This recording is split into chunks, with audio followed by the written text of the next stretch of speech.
You know that feeling when you've been running on empty for so long that you've forgotten what it feels like to actually rest. When every single day feels like you're climbing an endless mountain, and no matter how hard you push, there's always another peak waiting for you just beyond the horizon. I see you there, scrolling at 2 in the morning because sleep won't come. Your mind racing through tomorrow's responsibilities, next week's deadlines, next month's worries. Your body aches from carrying burdens that were never meant to be carried alone. Your heart feels heavy with the weight of expectations, disappointments, and dreams that seem to slip further away with each passing day. Maybe you woke up this morning, and the first thought that hit you wasn't gratitude or hope, but dread. Dread for another day of barely keeping your head above water. Another day of wearing that mask that says you've got it all together, when inside you're screaming for someone, anyone, to notice that you're drowning in plain sight. Here's what I want you to know right now, before we go any further. That exhaustion you're feeling, that bone-deep weariness that no amount of coffee can fix and no vacation can cure, it's not a character flaw. It's not weakness. And it's certainly not something you have to carry alone tonight. What if I told you that there's a place where your weary soul can find the rest it's been desperately searching for? Not just physical rest, though that's important too, but the kind of soul-deep restoration that happens when you finally stop trying to be strong enough, good enough, productive enough, and simply allow yourself to be held by grace that never runs out. Tonight we're going to explore something that might sound too simple to be true, but I promise you, it's the most profound truth you'll ever encounter. We're going to discover how His grace isn't just a theological concept or a Sunday morning feeling, but an actual shelter where exhausted hearts like yours can find the peace that surpasses all understanding. You see, I've been where you are. I've felt the weight of trying to measure up in a world that never seems satisfied. I've experienced those dark nights when hope feels like a foreign language and rest feels like a luxury you can't afford. I've been in that place where you're so tired that you're tired of being tired, if that makes any sense. But here's what I discovered in those darkest moments when I had nothing left to give and nowhere left to turn. Grace isn't something you have to earn or achieve or work your way toward. Grace is the safe harbor that's been waiting for you all along, with arms wide open and a voice that whispers, "Come to me, all you who are weary and burdened, and I will give you rest." Now, I know what some of you might be thinking. You've heard about grace before. Maybe it feels worn out, like an old sweater that's lost its warmth. Maybe you've been disappointed by people who talked about grace but didn't show it. Maybe you've tried to find rest before and came up empty-handed. So why should tonight be any different? Let me tell you why tonight is different. Tonight, we're not just talking about grace as an abstract idea. We're going to walk together through the practical, life-changing reality of what it means to find shelter in His grace when you're at the end of your rope. We're going to discover how grace meets you exactly where you are, not where you think you should be. I'm going to share with you 3 transformative truths that will completely shift how you understand rest, peace, and your own worth. These aren't just nice thoughts or motivational quotes that look good on Instagram. These are powerful realities that have the ability to change everything about how you experience life, starting tonight.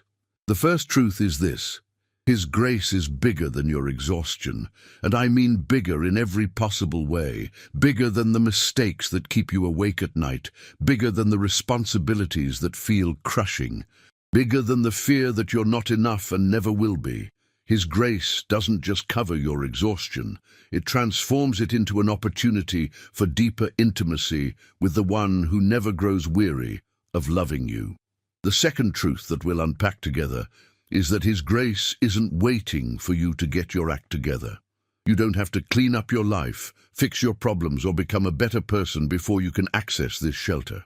Grace meets you in the mess, in the chaos, in the middle of your worst day and your darkest thoughts. It's not a reward for good behavior, it's a gift for desperate hearts. And the third truth The one that might surprise you the most is that finding shelter in His grace doesn't make you weak or dependent. It actually makes you stronger than you've ever been. When you stop trying to be your own source of strength and start drawing from an infinite well of divine love, you discover reserves of peace and power you never knew existed. But before we dive deep into these life-changing truths, I want to address something that might be holding you back from receiving what your soul is crying out for.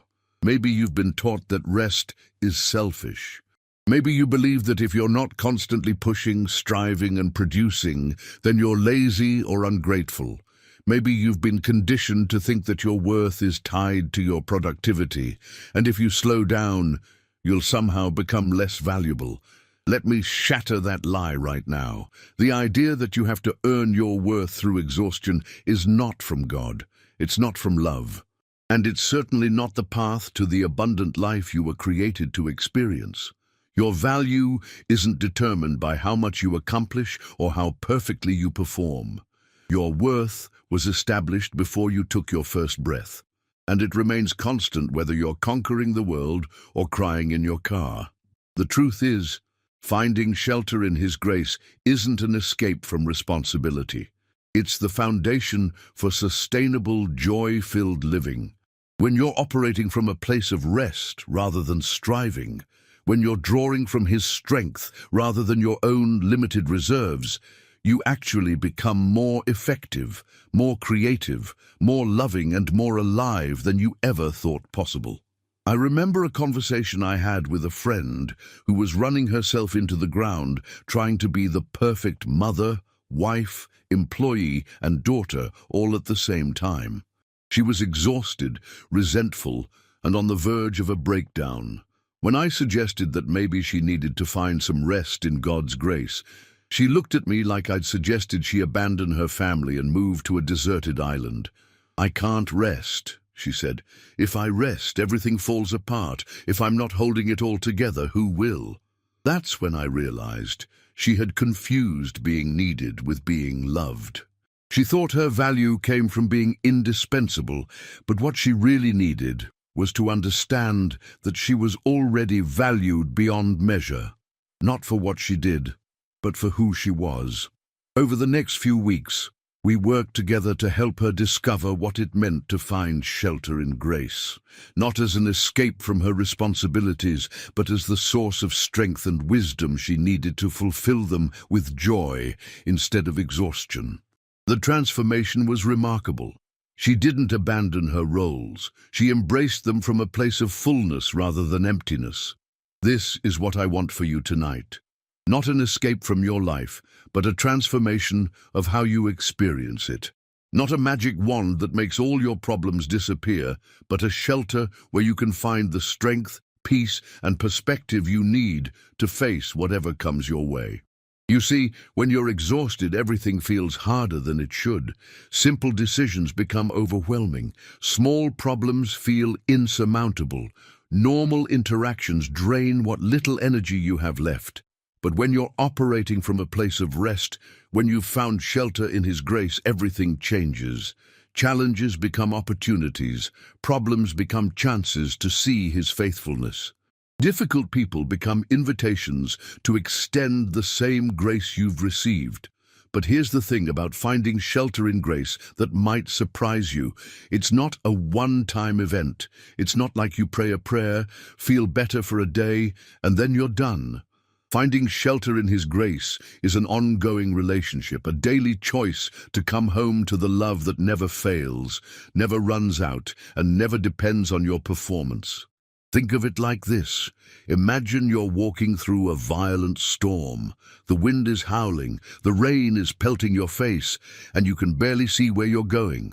Then suddenly you spot a lighthouse in the distance. You run toward it, and when you reach the door, it swings open to reveal warmth, safety, and everything you need to weather the storm. Now here's the question. Do you stay in the lighthouse, or do you thank the lighthouse keeper and head back out into the storm? Obviously, you stay. You rest. You let the warmth seep into your bones. You allow yourself to be restored before you continue your journey. But so many of us, when we catch a glimpse of God's grace, we treat it like a pit stop instead of a home. We grab what we think we need and then rush back out into the storm, trying to handle everything on our own again. We treat grace like emergency assistance instead of our permanent address. Tonight I want to invite you to consider a different approach. What if instead of visiting grace when you're desperate, you made your home there? What if instead of trying to earn God's love, you simply received it? What if instead of wearing yourself out trying to be enough, you rested in the truth that you already are enough because of His love for you? This isn't about becoming passive or irresponsible. This isn't about using grace as an excuse to stop caring or trying.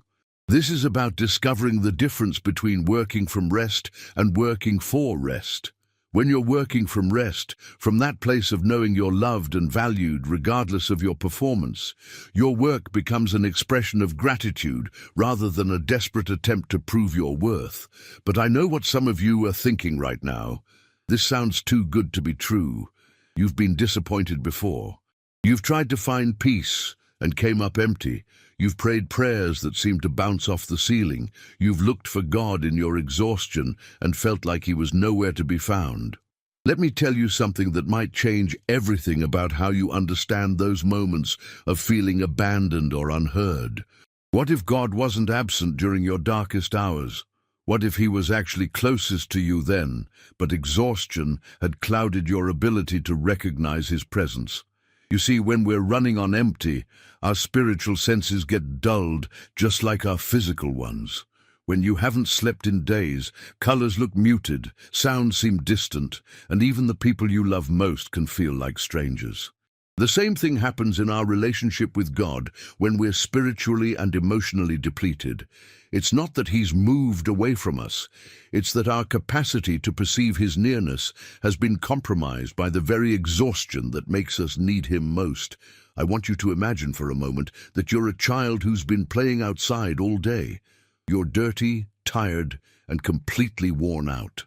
As evening approaches, you see the warm glow of your home in the distance. Now, do you hesitate to go inside because you're not clean enough? Do you stand outside wondering if your parents will still love you even though you're messy and exhausted?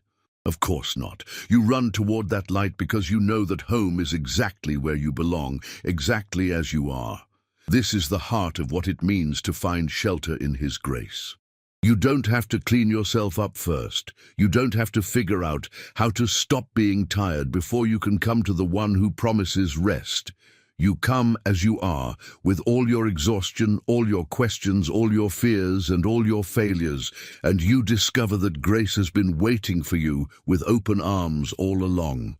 But here's where it gets even more beautiful. When that exhausted child finally makes it home, what happens next? The parents don't just pat them on the head and send them back outside. They draw a warm bath. They provide clean clothes. They offer a nourishing meal. They tuck them into a soft bed. They create an environment where restoration can happen naturally, lovingly, completely. This is exactly what happens when you find shelter in His grace. It's not just about feeling better for a moment.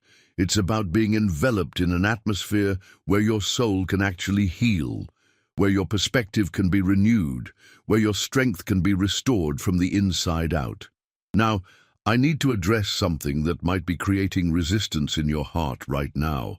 Maybe you're thinking, this sounds wonderful for other people, but you don't know what I've done. You don't know how badly I've messed up. You don't know how many times I've failed or how many people I've disappointed. Let me stop you right there. Grace isn't surprised by your past. Grace isn't shocked by your failures. Grace isn't diminished by the number of times you've stumbled or the magnitude of your mistakes. In fact, grace is most clearly seen against the backdrop of human weakness and failure. It's not despite your exhaustion and brokenness that grace reaches out to you. It's precisely because of them. Think about it this way. If you saw someone drowning in a raging river, would you throw them a life preserver only if they promised to swim better in the future? Would you wait until they demonstrated that they deserved to be rescued? Of course not. You'd throw that life preserver immediately, not because of anything they'd done or promised to do, but simply because they needed saving. This is the scandalous beauty of grace. It reaches you not because you've earned it, but because you need it. It finds you not because you're worthy, but because love itself is worthy. It shelters you not because you've proven yourself, but because proving yourself was never the point. But here's what I've discovered about grace that goes even deeper than forgiveness or acceptance. Grace doesn't just cover your past, it redeems your exhaustion. It doesn't just forgive your failures, it transforms them into testimonies. It doesn't just accept you as you are, it empowers you to become who you were always meant to be. I remember talking to a woman who had been carrying the weight of caring for her aging mother with dementia while working full-time and raising teenage children. She was beyond exhausted. She felt guilty for feeling overwhelmed, angry for being resentful and hopeless about the future. She kept asking, "Where is God in all of this?" As we talked, I helped her see that God wasn't absent from her exhaustion. He was present in every moment of compassion she showed her mother, even when it was hard. He was there in every sacrifice she made for her children, even when she felt like she had nothing left to give. He was there in her tears, in her prayers that felt like they weren't getting past the ceiling, in her determination to keep going, even when everything in her wanted to quit. But more than that, God was there offering her something she had never learned to receive: the grace to be human, the grace to have limits, the grace to need help, the grace to not be perfect while still being perfectly loved. When she finally allowed herself to find shelter in that grace, everything began to change. Not her circumstances, at least not immediately, but her experience of those circumstances transformed completely. She stopped trying to be superhuman and started accepting help from friends and family. She stopped feeling guilty for needing breaks and started scheduling them intentionally. She stopped carrying the weight of everyone else's happiness and started trusting God with the outcomes she couldn't control. Most importantly, she discovered that finding shelter in grace didn't make her weak or selfish. It actually made her more present, more patient, and more genuinely loving than all her exhausted striving ever had. This is what I want you to understand tonight. Your exhaustion isn't a sign that you're failing at life. It might actually be a sign that you're trying to live a life that's too small for grace. You're trying to be your own savior, your own source of strength, your own solution to every problem.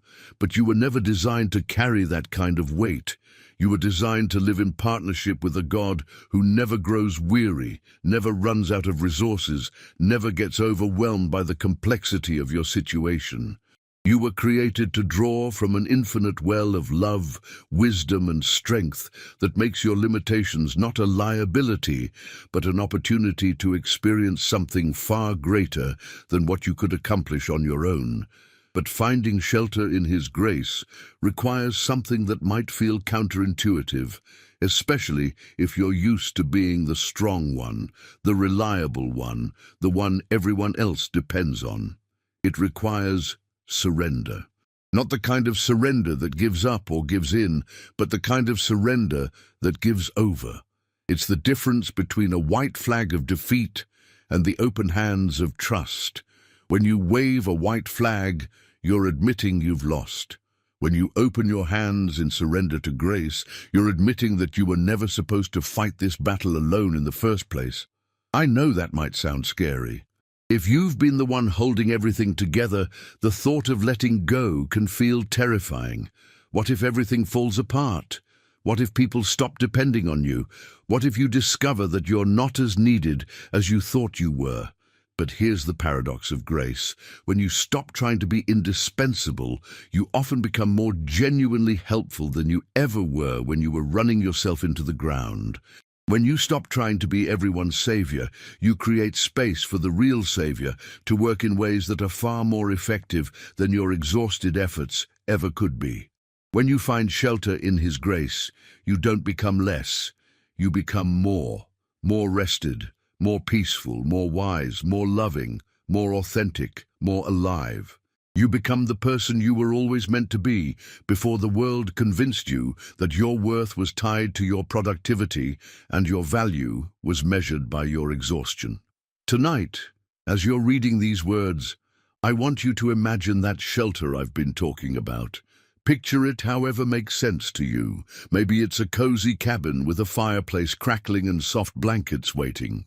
Maybe it's a beautiful garden where you can finally breathe deeply and feel the sun on your face. Maybe it's simply a pair of arms that are strong enough to hold you while you finally let yourself cry. Whatever image comes to mind, I want you to know that this shelter isn't just a nice thought or a metaphor. It's a real place, more real than the chair you're sitting in or the device you're reading this on. It's the place where your soul can finally come home to the love it's been searching for in all the wrong places. The door to this shelter isn't locked. There's no password required, no membership fee, no background check. The only requirement for entry is recognizing that you need what's inside: rest for your weary soul, peace for your anxious heart, and love that never runs out no matter how much you take. But stepping through that door requires a choice. It requires you to stop running from your exhaustion and start running toward the one who promises to exchange your heavy burdens for his easy yoke. It requires you to stop trying to earn what's already been freely given and start receiving what your heart has been desperately seeking. The question isn't whether you're tired enough to deserve this rest. The question isn't whether you've been good enough to earn this peace. The question is simply this: are you ready to stop carrying what was never yours to carry in the first place? Because here's what I've learned about exhaustion that no one ever told me. Most of the time, we're not actually tired from doing too much. We're tired from doing the wrong things for the wrong reasons. We're exhausted from trying to live up to expectations that were never meant for us. We're worn out from carrying burdens that belong to someone else, solving problems that aren't ours to solve, and fixing people who never asked to be fixed. Think about the last time you felt truly rested. Not just physically tired after a good workout, but that deep soul satisfaction that comes when you know you're exactly where you're supposed to be, doing exactly what you were created to do. For most of us, that feeling is so rare we can barely remember what it's like. But what if I told you that this kind of rest isn't reserved for vacations or retirement? What if this deep soul satisfaction is actually your natural state when you're living from grace instead of grinding for approval? You see, when you find shelter in His grace, something miraculous happens to your relationship with work, with responsibility, with all those demands on your time and energy. They don't disappear, but they transform. Instead of being chains that bind you to a life of endless striving, they become opportunities to partner with divine love in bringing beauty and healing to the world. I think about David, the shepherd boy who became a king.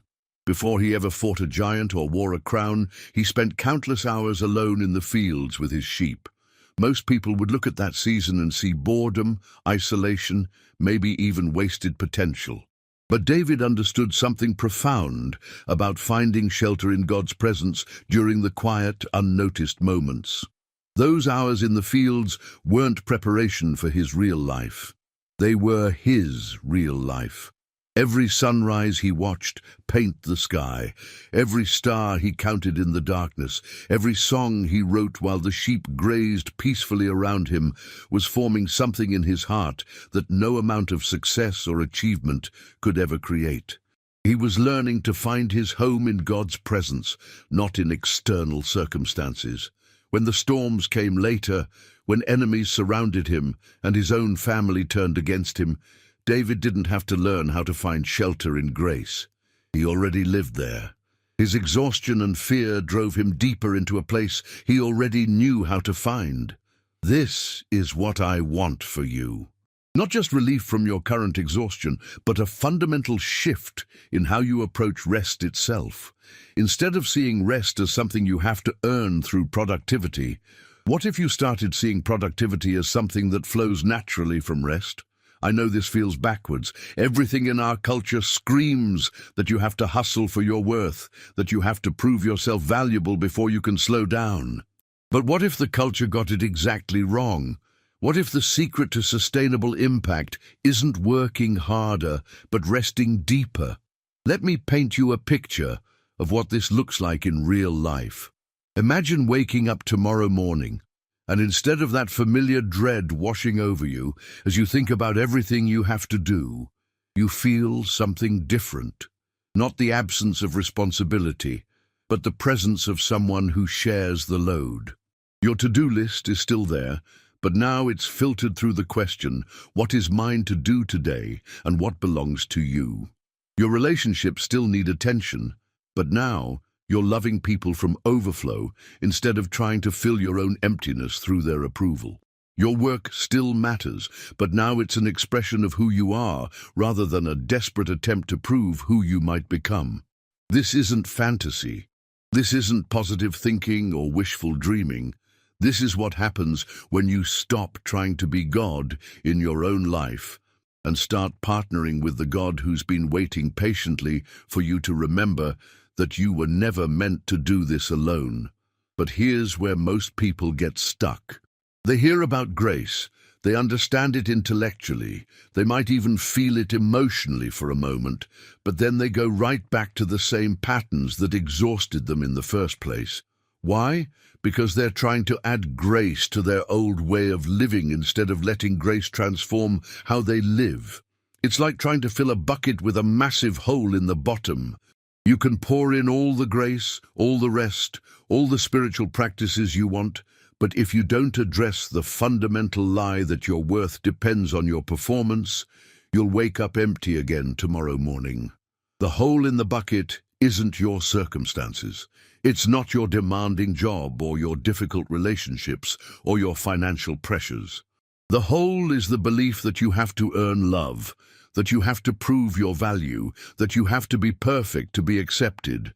Grace doesn't just pour good things into your life, it fixes the hole. It addresses the core wound that keeps you running on empty no matter how much you accomplish or how hard you try. It whispers the truth your soul has been desperate to hear.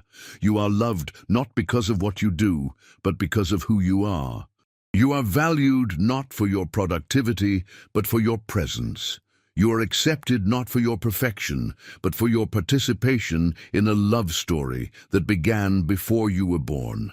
I remember a conversation with a man who had built a successful business from nothing. He was respected in his community, financially secure, and by all external measures living the dream. But he came to me because he couldn't sleep.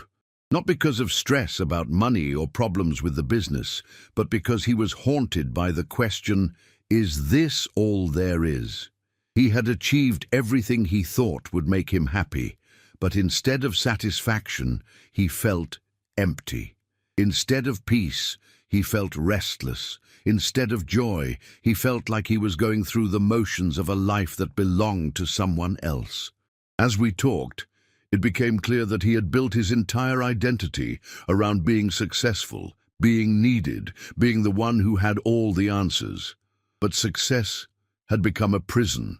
He couldn't slow down because he was afraid people would discover he wasn't as strong as they thought. He couldn't rest because he was terrified that everything would fall apart without his constant vigilance. The breakthrough came when he realized that his exhaustion wasn't coming from working too hard. It was coming from working for the wrong master. He wasn't serving his customers or his employees or even his family. He was serving an insatiable God called enough, that demanded everything but never delivered satisfaction. When he finally understood that his worth wasn't tied to his achievements, when he discovered that love wasn't something he had to earn, but something he could simply receive, everything changed. Not his external circumstances, at least not at first, but his internal experience transformed completely. He started saying no to opportunities that didn't align with his values. He began delegating responsibilities he had been hoarding out of fear. He stopped checking emails at midnight and started having real conversations with his wife and children. He didn't become less successful, he became more fulfilled.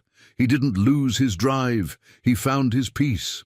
Most importantly, he discovered that finding shelter in grace didn't make him soft or complacent. It made him more decisive, more creative, more genuinely helpful to others because he was finally operating from a place of fullness instead of emptiness. This is the paradox that confuses so many people about grace. They think it will make them lazy or irresponsible, but the opposite is true. When you're not constantly fighting for your worth, when you're not desperately trying to prove yourself, you have so much more energy available for the things that actually matter. When you're not exhausted from carrying burdens that were never yours to carry, you can be fully present for the responsibilities that are truly yours. When you're not worn out from trying to control outcomes you were never meant to control, you can pour yourself wholeheartedly into the process you were designed to steward. But finding this shelter requires something that might feel uncomfortable at first, especially if you've been strong for so long that you've forgotten how to be vulnerable. It requires you to admit that you don't have it all figured out. It requires you to acknowledge that you need help, that you need rest, that you need something bigger than yourself to make sense of this beautiful, complicated, overwhelming experience we call life. I know that might feel scary. Vulnerability always does, when you're used to being the one everyone else depends on. But here's what I've discovered about the courage it takes to find shelter in grace. It's not the absence of fear, it's choosing love in the presence of fear. When you finally stop pretending you have it all together and start admitting you need help, something beautiful happens. Not only do you find the rest your soul has been craving, but you give permission for others to do the same. Your vulnerability becomes a gift that frees other people from the exhausting performance of perfection. Think about the people in your life who you feel most comfortable around. I guarantee they're not the ones who seem to have everything figured out. They're the ones who are honest about their struggles, real about their limitations, and authentic about their need for grace. They're the ones who have learned that strength isn't about having all the answers. It's about knowing where to find them. This is what happens when you find shelter in His grace. You don't become weak, you become real. You don't become less capable, you become more authentic. You don't lose your ability to help others, you gain the wisdom to help them in ways that actually heal instead of just managing symptoms. But I want to address something that might be whispering in the back of your mind right now. Maybe you're thinking, this sounds wonderful, but I've tried to rest before, and it didn't work. I've tried to let go, and everything fell apart. I've tried to trust God, and felt abandoned when things got difficult. Let me tell you something that might change how you understand those experiences. What if those weren't failures of faith, but invitations to go deeper? What if those moments when rest felt impossible were actually pointing you toward a kind of rest you hadn't discovered yet? You see, there's a difference between trying to rest and learning to abide. Trying to rest is something you do with your willpower, something you schedule into your calendar, something you achieve through effort. But abiding is something you surrender into, something you receive as a gift, something that happens when you stop trying to create peace and start dwelling in the peace that already exists. Most of us have been taught to think of rest as the absence of activity, but what if rest is actually the presence of the right kind of activity? What if rest isn't about doing nothing, but about doing everything from a place of connection with the source of all strength? Jesus himself gives us the perfect picture of this when he says, "Come to me, all you who are weary and burdened, and I will give you rest. Take my yoke upon you and learn from me. For I am gentle and humble in heart, and you will find rest for your souls. For my yoke is easy, and my burden is light." Notice he doesn't say, "Come to me and I'll remove all your responsibilities." He says, "Come to me and I'll give you a different way to carry them." He doesn't promise to eliminate the yoke, he promises to share it. He doesn't guarantee that life will become effortless. He guarantees that it will become sustainable. This is the kind of rest that your exhausted soul is crying out for. Not the temporary relief of a vacation or a good night's sleep, though those things are important, but the deep, abiding peace that comes from knowing you're not carrying your burdens alone. When you find shelter in His grace, you discover that every challenge becomes an opportunity to experience His faithfulness. Every limitation becomes a chance to rely on His unlimited resources. Every moment of weakness becomes an invitation to discover His strength. But this transformation doesn't happen overnight, and it doesn't happen without intentionality. Finding shelter in grace is both a moment and a process, both a destination and a journey. It's a moment because you can choose right now to stop trying to earn what's already been freely given. But it's also a process because learning to live from grace instead of striving for acceptance takes time, practice, and patience with yourself as you unlearn old patterns. I think about a woman I know who spent years trying to be the perfect mother. She read every parenting book, attended every school event, organized elaborate birthday parties, and drove herself to exhaustion trying to give her children the childhood she thought they deserved. But instead of grateful, happy kids, she often found herself dealing with entitled, anxious children who had learned to expect perfection from themselves and everyone else. The turning point came when she realized that her exhausting pursuit of perfect parenting wasn't actually serving her children. It was teaching them that love was conditional on performance, that worth was tied to achievement, and that rest was something you earned rather than something you needed. When she finally found shelter in grace, when she learned to parent from a place of rest rather than striving, everything changed. She stopped trying to be the perfect mother and started being a real one. She stopped trying to give her children a perfect childhood and started helping them develop the tools they would need for an imperfect but beautiful life. Her kids didn't become less disciplined. They became more secure. They didn't become less motivated. They became more joyful. They didn't lose respect for her when she showed them her humanity. They gained permission to be human themselves. This is what I mean when I say that finding shelter in grace doesn't just change you, it changes everyone around you. When you stop trying to be perfect, you give others permission to be real. When you stop carrying burdens that aren't yours, you create space for others to carry their own. When you start living from rest instead of exhaustion, you model a way of being that others didn't even know was possible. But the most beautiful part of finding shelter in His grace isn't just what it does for you or even what it does for the people you love. The most beautiful part is what it reveals about the heart of God Himself. When you finally stop running and allow yourself to be caught by grace, you discover that you weren't being chased by a demanding taskmaster, but by a loving Father who has been waiting patiently for you to come home. You discover that His grace isn't just a theological concept or a nice idea, but the very atmosphere of heaven, the environment your soul was designed to thrive in. You realize that exhaustion isn't your natural state. It's what happens when you try to live outside of the love that created you, sustains you, and will never let you go. Tonight, as these words settle into your heart, I want you to feel the invitation that's been extended to you, not just in this moment, but in every moment of your life. The invitation to stop trying so hard and start trusting so deeply.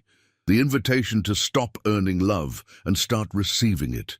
The invitation to stop being your own savior and start partnering with the Savior who has already done everything necessary to secure your peace. This invitation doesn't expire. It doesn't depend on your mood or your circumstances or your track record. It's as constant as sunrise, as reliable as gravity, as endless as the ocean. Right now, in whatever condition you find yourself, with whatever regrets you're carrying, with whatever fears are keeping you awake, this invitation is yours. The shelter is real. The rest is available. The peace that passes understanding is waiting for you to stop trying to understand it and start experiencing it. Your exhaustion doesn't disqualify you, it qualifies you. Your weariness doesn't make you unworthy, It makes you ready.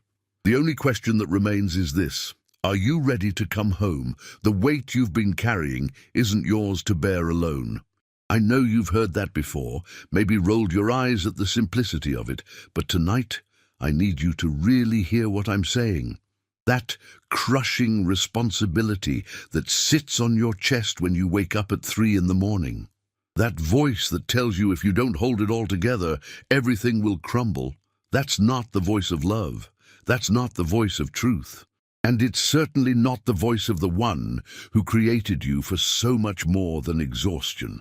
Let me tell you about Sarah, a woman who came to me last spring with dark circles under her eyes and hands that trembled from too much caffeine and too little sleep.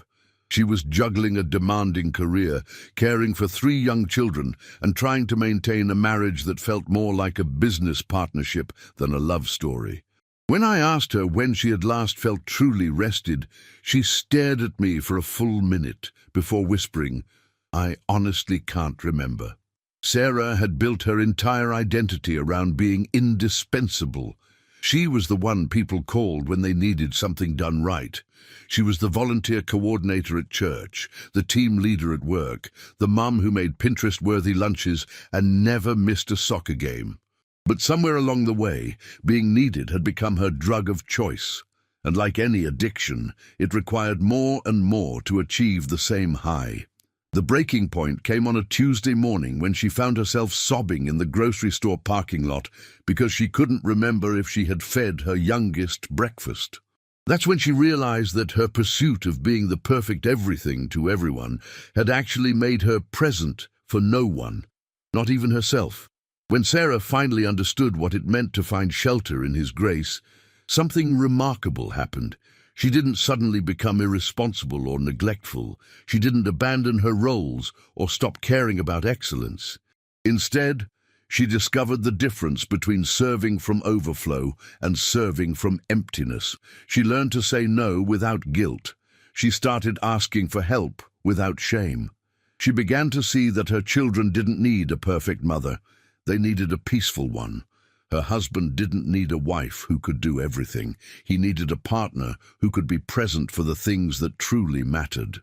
Most importantly, Sarah discovered that when she stopped trying to be God in everyone else's life, she created space for the real God to work in ways that were far more powerful than her exhausted efforts had ever been. This is what I want you to understand about finding shelter in His grace. It's not about becoming less involved in life. It's about becoming more intentional. It's not about caring less. It's about caring differently. It's not about lowering your standards. It's about raising your source. When you're drawing from an infinite well of love, when you're operating from a place of divine rest, you don't become lazy or complacent. You become laser-focused on what actually matters. You stop wasting energy on things that don't align with your true purpose, and you start pouring yourself into the relationships and responsibilities that flow from your authentic calling. But here's what might surprise you about this kind of rest. It's not passive. It's not about sitting in a corner and waiting for life to happen to you. The rest that comes from finding shelter in His grace is dynamic, creative, life-giving. It's the kind of rest that a master craftsman experiences when they're working in their zone, when time seems to disappear because they're so perfectly aligned with what they were created to do. Think about a river flowing downstream. Is the river working hard? Is it straining and struggling to reach the ocean? No, it's simply following its natural course, moving with power and purpose toward its destination. But that doesn't mean it's inactive. That river is carving canyons, nourishing landscapes, providing life to everything it touches. It's incredibly productive, but its productivity flows from alignment, not effort. This is the picture I want you to have of your life when you find shelter in His grace, not a stagnant pond that accomplishes nothing, but a flowing river that achieves everything it was meant to achieve simply by following its God-designed course. But flowing like a river requires something that might feel terrifying if you've been used to forcing your way through life. It requires trust. Trust that there is a course designed specifically for you. Trust that following that course will lead you exactly where you need to go. Trust that the one who carved the riverbed knows what he's doing, even when you can't see around the next bend. I know trust feels risky when you've been hurt before. Maybe you trusted someone with your heart and they broke it. Maybe you trusted in a job that disappeared overnight. Maybe you trusted in your own strength until it failed you. Maybe you even trusted God once and felt like he let you down when life got hard. But here's what I've learned about trust that nobody ever taught me. Trust isn't about having confidence in outcomes. Trust is about having confidence in character. When you find shelter in his grace, you're not trusting that everything will go according to your plan. You're trusting that everything will work together according to his plan, which is always better than anything you could have imagined. The Apostle Paul, a man who knew something about exhaustion and difficulty, wrote these words from a prison cell. "And we know that in all things God works for the good of those who love him, who have been called according to his purpose." Notice he didn't say all things are good. He said all things work together for good. There's a massive difference. Some things that happen in life are not good. Loss is not good. Betrayal is not good. Injustice is not good. But when you're sheltered in his grace, even the things that are not good can be woven into a story of restoration that's more beautiful than anything you could have written on your own. I think about Joseph, sold into slavery by his own brothers, falsely accused and thrown into prison, forgotten by people he had helped. By all external measures, his life was falling apart. But years later, when he was reunited with the brothers who had betrayed him, he said something that reveals the heart of what it means to find shelter in grace. "You intended to harm me, but God intended it for good." Joseph didn't minimize the pain his brothers had caused. He didn't pretend their betrayal was okay, but he had learned to see his story from a perspective that was bigger than his circumstances. He had discovered that when you're living in the shelter of grace, even your worst moments can become the raw material for your greatest breakthrough. This is the kind of perspective that becomes available to you when you stop trying to figure everything out and start trusting someone who sees the whole picture while you're only seeing fragments. When you find shelter in his grace, you don't lose your problems, but you gain a context for your problems that changes everything about how you experience them. Let me give you a practical example of what this looks like. Imagine you're working on a massive jigsaw puzzle, but you can only see a few pieces at a time. The pieces you're looking at don't seem to make any sense. They're an ugly brown color. They don't seem to connect to anything, and you're starting to wonder if they even belong to the same puzzle. But what if I told you that those brown pieces you're frustrated with are actually part of a tree trunk in a breathtaking landscape? What if the reason they don't make sense right now is because you can't see the forest they're helping to create? What if your current confusion is simply a result of having a limited perspective on something that's actually incredibly beautiful? This is what happens when you find shelter in his grace. You start to trust that the pieces of your life that don't make sense right now, the brown and ugly parts that seem disconnected from anything beautiful, are actually part of a masterpiece that's being created by hands far more skilled than your own. But trusting the process doesn't mean becoming passive about your participation in it. Finding shelter in grace doesn't mean sitting back and waiting for God to do everything while you do nothing. It means partnering with divine love in ways that are sustainable, joyful, and aligned with who you were created to be. Think about a dance between two people who know each other well. The follower isn't passive. They're actively responsive. They're contributing their own creativity and energy to the dance, but they're allowing someone else to lead. The result is something more beautiful than either person could have created alone. This is the kind of partnership that becomes possible when you find shelter in his grace. You don't stop being creative, passionate, or purposeful. You start being creative, passionate, and purposeful, in harmony with a rhythm that's bigger than your own heartbeat. But learning to dance like this requires practice, patience, and a willingness to make mistakes while you're learning. You might step on some toes at first. You might lose the rhythm occasionally. You might feel clumsy as you learn to follow instead of always trying to lead. That's okay. Grace has patience for your learning curve. Grace doesn't expect you to be perfect on the first try or the 100th try. Grace is more interested in your willingness to keep dancing than in your ability to never miss a step. I remember learning to waltz with my wife early in our marriage. I was terrible at it. I was so focused on not messing up that I was stiff, mechanical, completely out of sync with the music. The harder I tried to be perfect, the worse I became. Finally, my wife stopped in the middle of the song and said, "Stop trying so hard to not make mistakes and start trying to feel the music." That's when everything changed. When I stopped focusing on my performance and started focusing on the partnership, when I stopped worrying about looking foolish and started enjoying the experience of moving together, the dance became beautiful. This is exactly what happens when you find shelter in His grace. When you stop focusing on your performance and start focusing on the partnership, when you stop worrying about being perfect and start enjoying the experience of moving through life in harmony with divine love, everything becomes more beautiful, more sustainable, more joyful. But here's what I need you to understand about this kind of partnership. It's not just available during the easy seasons of life. In fact, it's often during the most difficult times that this dance becomes most precious, most necessary, most transformative. When the music of your life becomes a minor key, when the rhythm gets complicated, when the steps become challenging, that's not the time to stop dancing.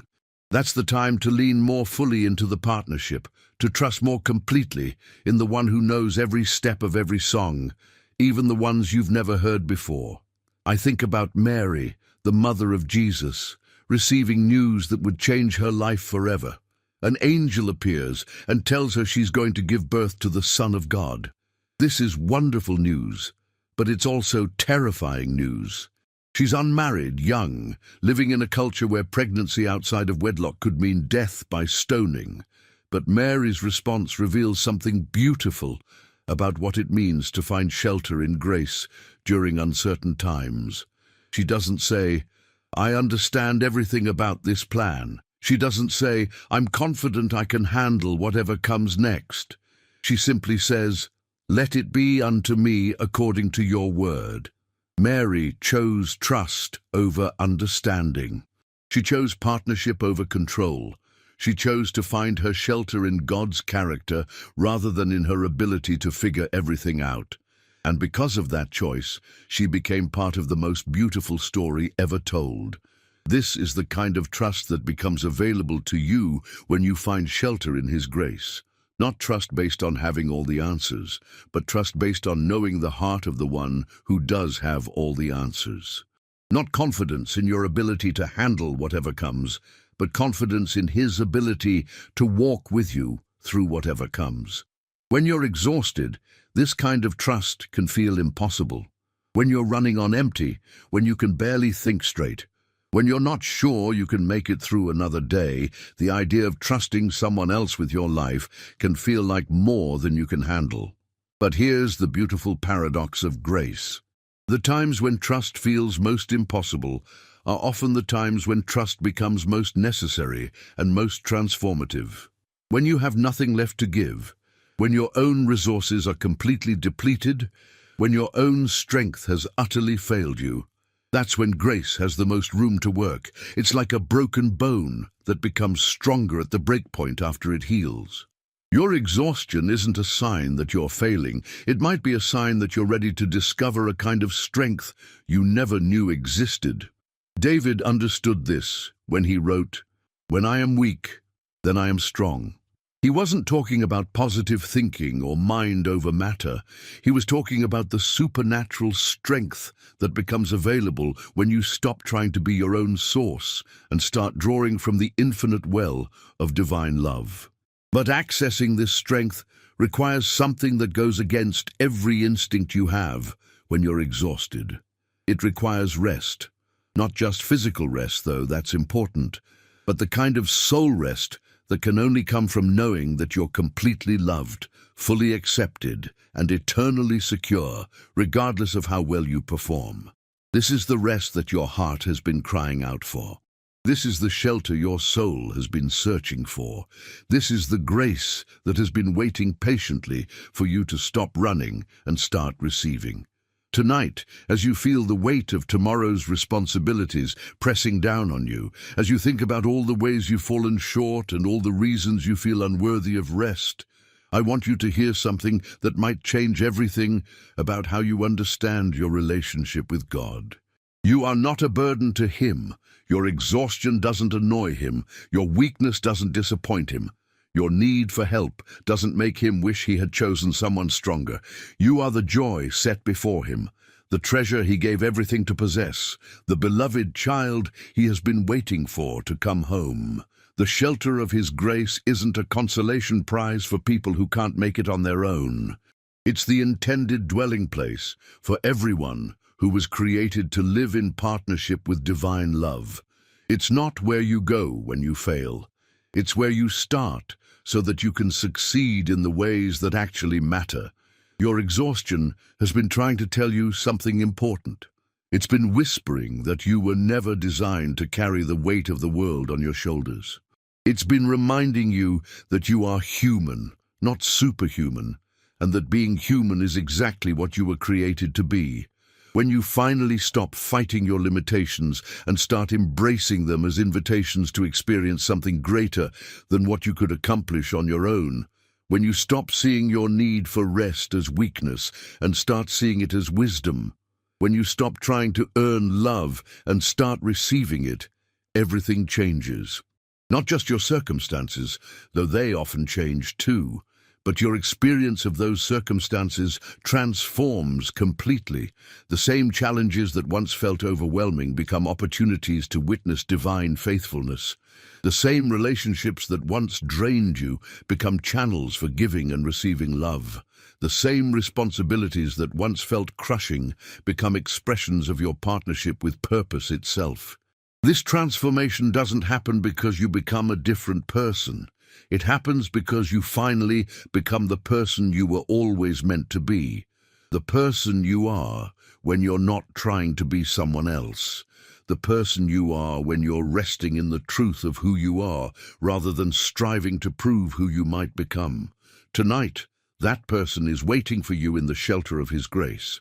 Not the person you think you should be, not the person others expect you to be, but the person you actually are when all the pretending stops and all the performing ends. That person is loved beyond measure. That person is valued beyond calculation. That person is welcomed beyond question. And that person, that beautifully imperfect, wonderfully human, completely exhausted person, is invited to come home to the rest their soul has been searching for. The invitation stands. The door is open. The shelter is real. All that remains is your response. The response you're about to give will determine whether you spend another sleepless night carrying burdens that were never meant to be yours, or whether you finally discover what it feels like to breathe freely again. But before you make that choice, I need to address the voice that's probably whispering in your ear right now, the voice that's been your constant companion through every exhausted day and restless night. It's the voice that says you can't rest because too many people are depending on you, the voice that insists if you slow down, even for a moment, everything will fall apart. The voice that convinced you somewhere along the way that your worth is measured by your usefulness, that your value is determined by your productivity, that love is something you earn through endless giving until you have nothing left to give. That voice has been lying to you.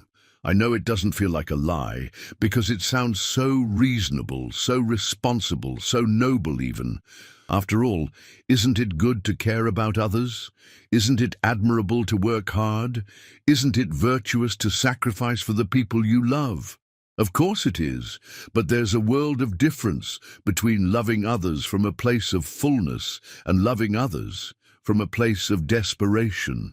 When you're exhausted, when you're running on empty, when you're giving from a well that's been dry for months or even years, you're not actually loving anyone well. You're enabling their dependence on your depletion. You're teaching them that love looks like someone slowly disappearing while trying to meet everyone else's needs. Think about the last time you were on an airplane.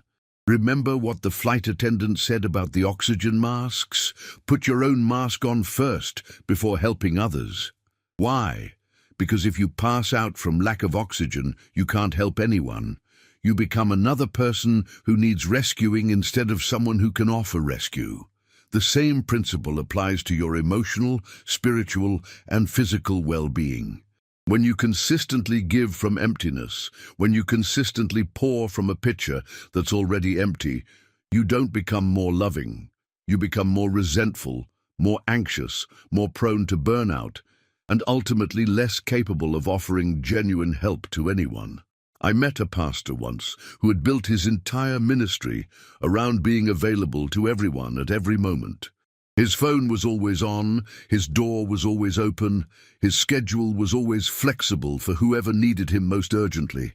He wore his exhaustion like a badge of honor, proof that he was truly living out his calling to serve others. But when I talked to his congregation, I heard a different story. They described him as increasingly irritable, distracted during conversations, going through the motions during services. His wife told me she felt like she was married to a ghost, someone who was physically present but emotionally absent. His children said they had learned not to expect much from Dad because he was always too tired to really engage with them. This man thought he was sacrificing for love, but he was actually sacrificing love itself. He was so busy being needed by everyone that he wasn't truly present for anyone. His exhaustion wasn't making him more useful, it was making him less human. The breakthrough came when he finally understood that finding shelter in God's grace wasn't selfish, it was essential, not just for his own well-being, but for the well-being of everyone he claimed to love. When he started operating from rest instead of exhaustion, when he began drawing from divine love instead of his own depleted resources, everything changed. He didn't become less caring, he became more discerning. He didn't stop helping people, he started helping them in ways that actually healed instead of just managing crises. He didn't abandon his calling, he discovered what his calling actually was when it wasn't filtered through the desperate need to be needed. Most importantly, he learned the difference between being a good shepherd and being a savior. Good shepherds guide, protect, and care for their flock, but they don't carry every sheep on their shoulders. They lead them to green pastures and still waters where the sheep can find their own nourishment and rest. This is what you need to understand about finding shelter in His grace. It doesn't make you less responsible, it makes you more responsible. When you're not constantly exhausted, when you're not running on fumes, when you're not desperately trying to prove your worth through your productivity, you actually become more capable of responding to life's challenges with wisdom, creativity, and genuine love. But here's what might be the hardest truth for you to accept. The people in your life who have grown accustomed to your exhaustion might not initially celebrate your decision to find rest. Some of them have become dependent on your depletion. They've learned that if they create enough urgency, if they express enough need, if they apply enough pressure, you'll abandon your own well-being to meet their demands. When you start setting boundaries, when you begin saying no to requests that don't align with your true calling, when you stop being available for every crisis and emergency, some people might accuse you of being selfish, uncaring, or irresponsible. They might try to make you feel guilty for choosing rest over endless availability. This is where finding shelter in His grace becomes not just a nice idea, but a daily practice of courage. It takes courage to disappoint people who have grown comfortable with your self-sacrifice.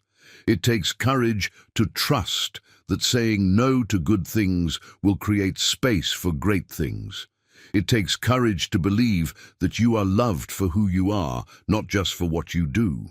But here's what I've discovered about the people who truly love you, the people who want what's best for you rather than just what's most convenient for them.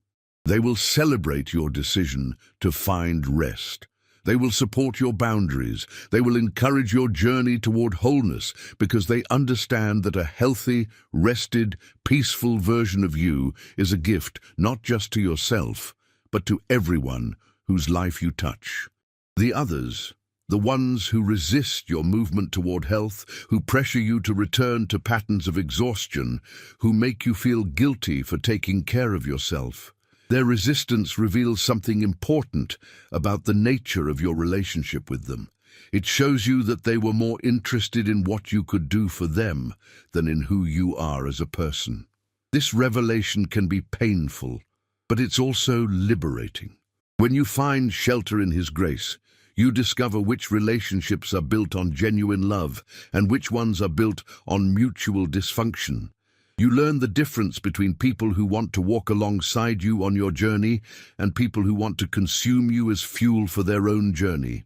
I remember a woman who realized that her adult children had never learned to solve their own problems because she had always swooped in to fix everything for them.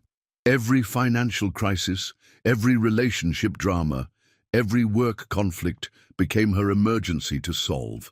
She was exhausted, but she told herself she was just being a good mother. The wake-up call came when her youngest son, 28 years old, called her at midnight in a rage because she hadn't answered her phone earlier when he needed money for rent. As she listened to him berate her for being unavailable during her first vacation in 5 years, she realized that her exhausting availability hadn't made him more responsible or grateful. It had made him more entitled and dependent. When she finally started setting boundaries, when she began responding to their crises with love but not rescue, when she stopped enabling their learned helplessness by always providing instant solutions, her children were initially angry and confused. They accused her of not caring anymore, of abandoning them in their time of need. But over time, something beautiful happened. They started developing their own problem-solving skills. They began building their own support networks. They discovered strengths and capabilities they never knew they had because they had never needed to develop them. Most importantly, their relationship with their mother transformed from one of dependency to one of genuine respect and affection. She didn't love them less when she stopped rescuing them. She loved them better. She didn't become a worse mother when she found rest. She became a wiser one. She didn't abandon her role when she found shelter in grace. She discovered what her role actually was when it wasn't distorted by exhaustion and codependency. This is what I mean when I say that finding shelter in His grace doesn't just change you. It changes the entire ecosystem of your relationships. When you stop functioning from exhaustion, you stop attracting and enabling relationships that require exhaustion to maintain. But making this shift requires something that might feel selfish at first, especially if you've been conditioned to believe that your needs don't matter as much as everyone else's. It requires you to start paying attention to your own heart, your own body, your own spirit. It requires you to notice when you're running on empty and to choose rest before you collapse. For many of us, this feels foreign because we've been taught to ignore our own needs, to push through our own pain, to sacrifice our own well-being for the sake of others. We've been conditioned to see self-care as selfishness and self-awareness as self-indulgence. But what if I told you that learning to pay attention to your own needs isn't selfish, it's stewardship? You've been entrusted with one life, one body, one mind, one heart. How you care for these gifts affects not just you, but everyone whose life intersects with yours. When you're chronically exhausted, you're not just hurting yourself. You're depriving the world of the unique contribution that only a rested, healthy, whole version of you can make. You're withholding gifts that can only flow from a place of abundance, not depletion. Think about a musician who refuses to tune their instrument. They might have the most beautiful songs in their heart, the most skilled hands, the most passionate desire to create beauty. But if their instrument is out of tune, what comes out will be noise instead of music, discord instead of harmony. Your life is an instrument that requires regular tuning. Your body needs rest. Your mind needs peace. Your heart needs love. Your spirit needs connection with its source. When these needs are consistently ignored, when you keep trying to play beautiful music on an instrument that's badly out of tune, the result is exhaustion, resentment, and a growing sense that life is more burden than blessing. But when you take the time to tune your instrument, when you pay attention to what your whole being needs to function well, when you find shelter in His grace, and allow that grace to restore what's been depleted, something magical happens. The music that flows from your life becomes a gift that blesses everyone who hears it. This is why self-care isn't selfish. It's essential. Not because you deserve to be pampered or because your comfort is more important than anyone else's, but because the world needs what you have to offer when you're operating from fullness instead of emptiness. But true self-care, the kind that leads to lasting rest rather than temporary relief, goes deeper than bubble baths and spa days, though those things certainly have their place. True self-care involves tending to the deepest needs of your soul, the needs that can only be met by connecting with the love that created you, sustains you, and will never abandon you. I think about David again, that shepherd boy who became a king. In the midst of running a kingdom, fighting wars, and dealing with family drama that would make a soap opera look tame, he regularly retreated to quiet places to reconnect with the source of his strength. He wrote songs about finding refuge in God's presence, about being led beside still waters, about dwelling in the house of the Lord. David understood something that many of us have forgotten in our busy, demanding lives. He knew that time spent in God's presence wasn't time taken away from his responsibilities. It was what enabled him to fulfill his responsibilities with wisdom, courage, and grace. He didn't see rest as the absence of productivity. He saw it as the foundation of sustainable productivity. When David wrote, "Be still and know that I am God," he wasn't advocating for laziness or passivity. He was revealing the secret to maintaining perspective in the midst of chaos, to finding peace in the center of storms, to accessing divine wisdom when human understanding falls short. This is the kind of rest that your exhausted soul is crying out for. Not just the physical rest of sleep, though that's important. Not just the mental rest of vacation, though that has its place. But the spiritual rest that comes from knowing you're held by love that never fails, guided by wisdom that never errs, sustained by strength that never diminishes. When you find this kind of rest, when you discover what it means to be still and know that He is God, you don't become less engaged with life. You become more present, more peaceful, more purposeful.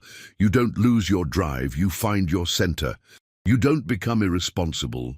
You become responsible in ways you never thought possible. But finding this rest requires a fundamental shift in how you understand your relationship with time, with productivity, with the very purpose of your existence. Most of us have been taught to see life as a test we have to pass, a performance we have to nail, a competition we have to win. From this perspective, rest feels like giving up, like falling behind, like letting everyone down. But what if life isn't a test you have to pass? What if it's a gift you get to receive? What if it's not a performance you have to nail, but a dance you get to enjoy? What if it's not a competition you have to win, but a love story you get to participate in? When you shift from seeing life as something you have to conquer to seeing it as something you get to experience in partnership with divine love, everything changes.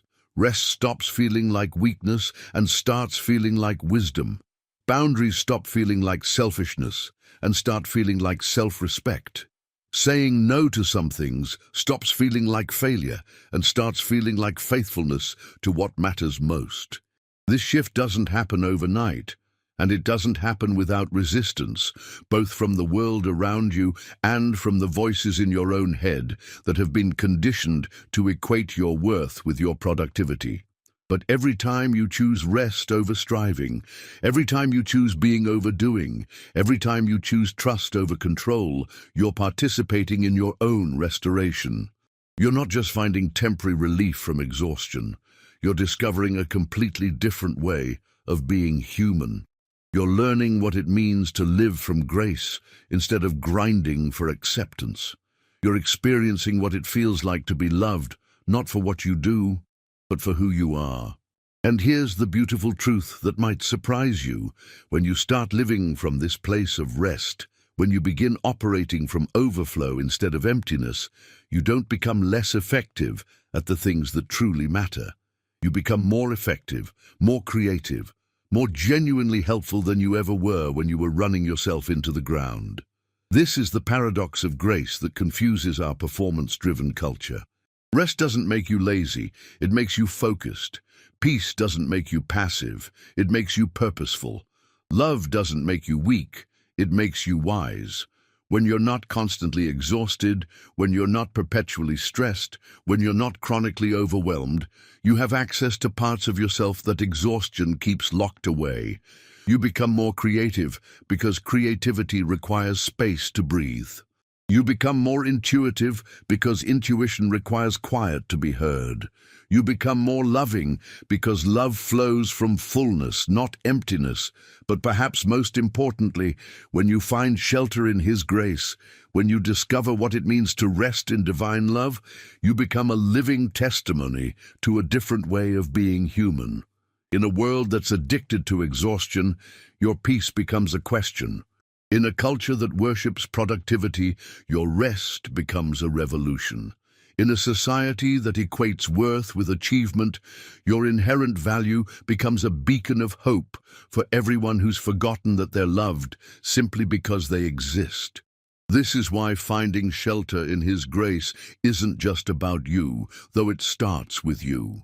It's about becoming part of a movement towards sanity in an insane world, toward health in a sick culture, toward love in a fear-driven society. When you choose rest, you're not just saving yourself, you're modeling a way of life that could save others who are drowning in the same exhaustion that once threatened to destroy you.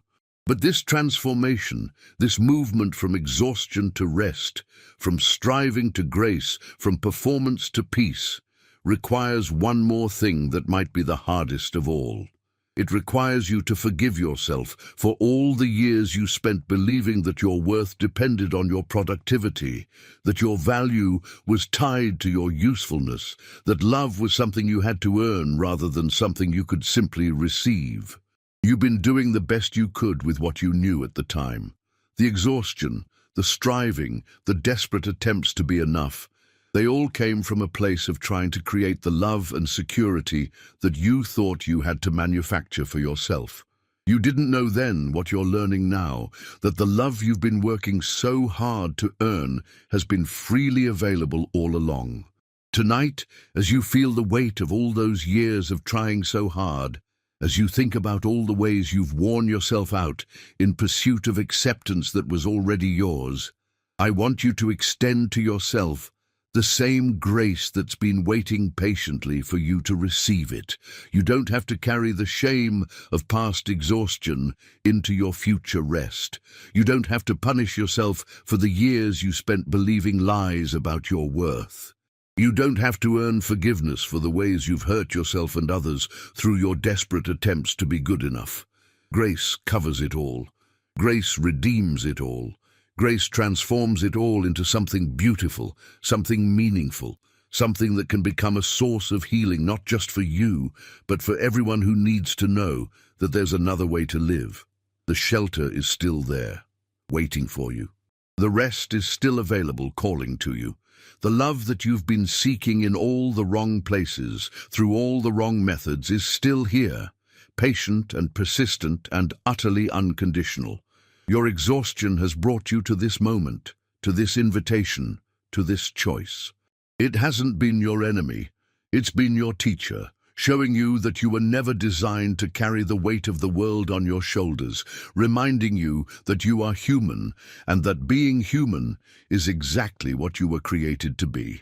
The question that remains isn't whether you deserve rest. You do. The question isn't whether you've earned the right to find shelter in His grace. You have, simply by existing. The question is whether you're ready to step out of the storm you've been living in and into the peace that's been waiting for you all along. Tonight, that choice is yours to make. The choice feels overwhelming when you've been making the wrong ones for so long, doesn't it? When you've spent years choosing exhaustion over rest, striving over peace, performance over presence, the idea of choosing differently can feel foreign, almost dangerous. What if you choose rest and discover you're not as important as you thought? What if you choose peace and everything falls apart? What if you choose grace and find out it's not really available for someone like you? These questions reveal something profound about how exhaustion has rewired your thinking. When you're chronically depleted, when you've been running on empty for months or years, your brain literally changes. The neural pathways that once led to joy, creativity, and trust become overgrown from disuse, while the pathways to anxiety, control, and hypervigilance become superhighways that your thoughts travel automatically. This is why choosing rest can feel so terrifying when you're exhausted. It's not just a decision you're making with your conscious mind. It's a decision you're making against the momentum of patterns that have been carved deep into your nervous system by years of believing that your survival depended on never stopping, never slowing down, never admitting you need help.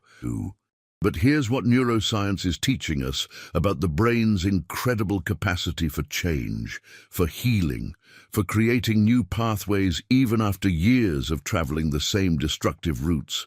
Every time you choose rest over striving, every time you choose trust over control, every time you choose grace over performance, you're literally rewiring your brain. You're creating new neural pathways that lead to peace instead of panic, to rest instead of restlessness, to love instead of fear. It doesn't happen instantly. The old pathways don't disappear overnight. For a while, you'll find yourself defaulting to familiar patterns of exhaustion because that's where your brain has learned to go when life gets challenging. But with every choice toward rest, with every moment you spend in the shelter of His grace, those new pathways grow stronger while the old ones gradually fade. I think about Maria, a single mother of two who came to me last year, completely burned out from trying to be everything to everyone. She worked 2 jobs to pay the bills, volunteered at her children's school because she felt guilty about not being more involved, and spent her weekends cleaning, cooking, and trying to create the perfect family experiences she thought her kids needed to compensate for not having a father present. When I first suggested that she might need to find some rest, some shelter in God's grace, she looked at me like I'd suggested she abandon her children on the side of the road. "I can't rest," she said, her voice edged with desperation. "If I rest, who's going to take care of everything? If I stop pushing, if I stop doing, everything I've worked for will fall apart." What Maria didn't realize was that everything was already falling apart, just slowly, from the inside out. Her children weren't getting the present peaceful mother they needed.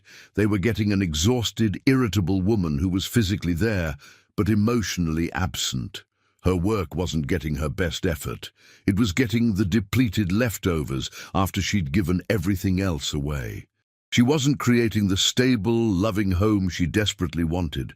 She was creating an environment where everyone walked on eggshells around Mom's stress. The transformation began when Maria finally understood that her exhaustion wasn't protecting her children. It was teaching them that love looked like self-destruction, that caring meant depleting yourself until there was nothing left. She realized that if she wanted to raise children who knew how to receive love and give it in healthy ways, she had to model what that looked like. Learning to find shelter in grace wasn't easy for Maria. The first time she said no to a volunteer opportunity at school, She felt physically sick with guilt. The first time she asked her neighbor to watch the kids so she could have 2 hours alone, she spent the entire time worrying about being selfish. The first time she chose to rest on a Saturday instead of deep cleaning the house, she had to fight the voice in her head that told her she was lazy and irresponsible. But something beautiful began to happen as Maria practiced choosing rest over exhaustion, grace over guilt, trust over control. Her children started seeing a mother who smiled more, who was present during conversations, who had energy for the things that actually mattered.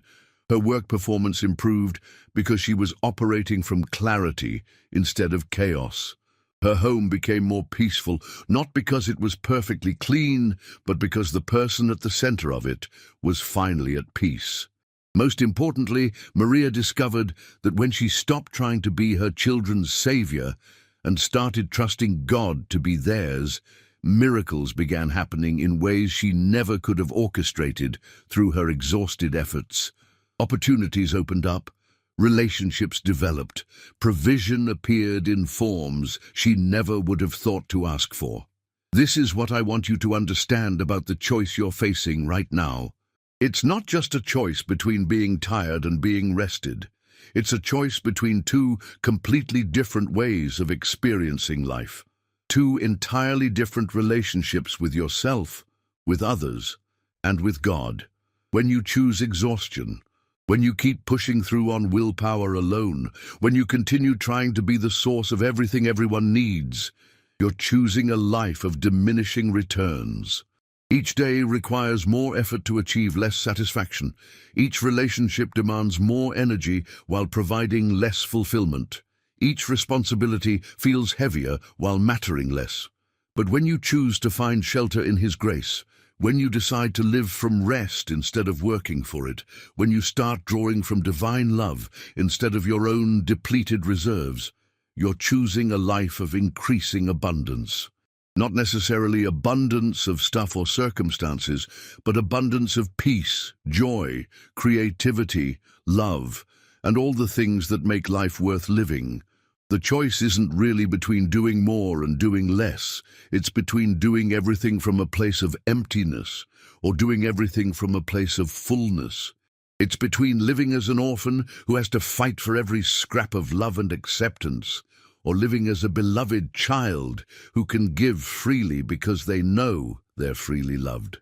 But making this choice, really making it, not just intellectually agreeing with it, but actually living it, requires you to confront some lies that have probably been with you for so long they feel like truth.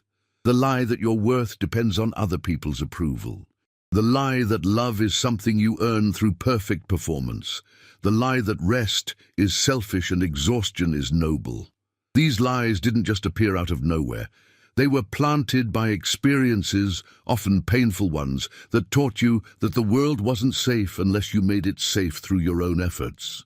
Maybe you learned early that love was conditional, that acceptance had to be earned, that your needs didn't matter as much as everyone else's. Maybe you discovered that if you didn't take care of everything yourself, nothing would get taken care of at all. Those experiences were real, and the pain they caused was valid. But the conclusions you drew from them, the strategies you developed to protect yourself, the beliefs you formed about how life works, they might have served you once, but they're destroying you now. Here's what I need you to understand about those survival strategies that once protected you, but now imprison you. They made sense when you were small, when you really were powerless, when your well-being really did depend on keeping other people happy. But you're not that small, powerless person anymore. You have choices now that you didn't have then. You have resources now that weren't available to you before. Most importantly, you have access to a love that never fails, never runs out, never depends on your performance. The child in you who learned that love was conditional, that safety required hypervigilance, that rest was dangerous, that child was doing the best they could with what they knew at the time. But that child doesn't have to run your adult life anymore.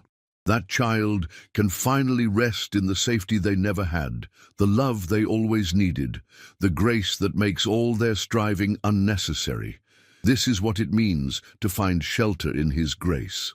It's not just about feeling better or being less tired, though those things matter.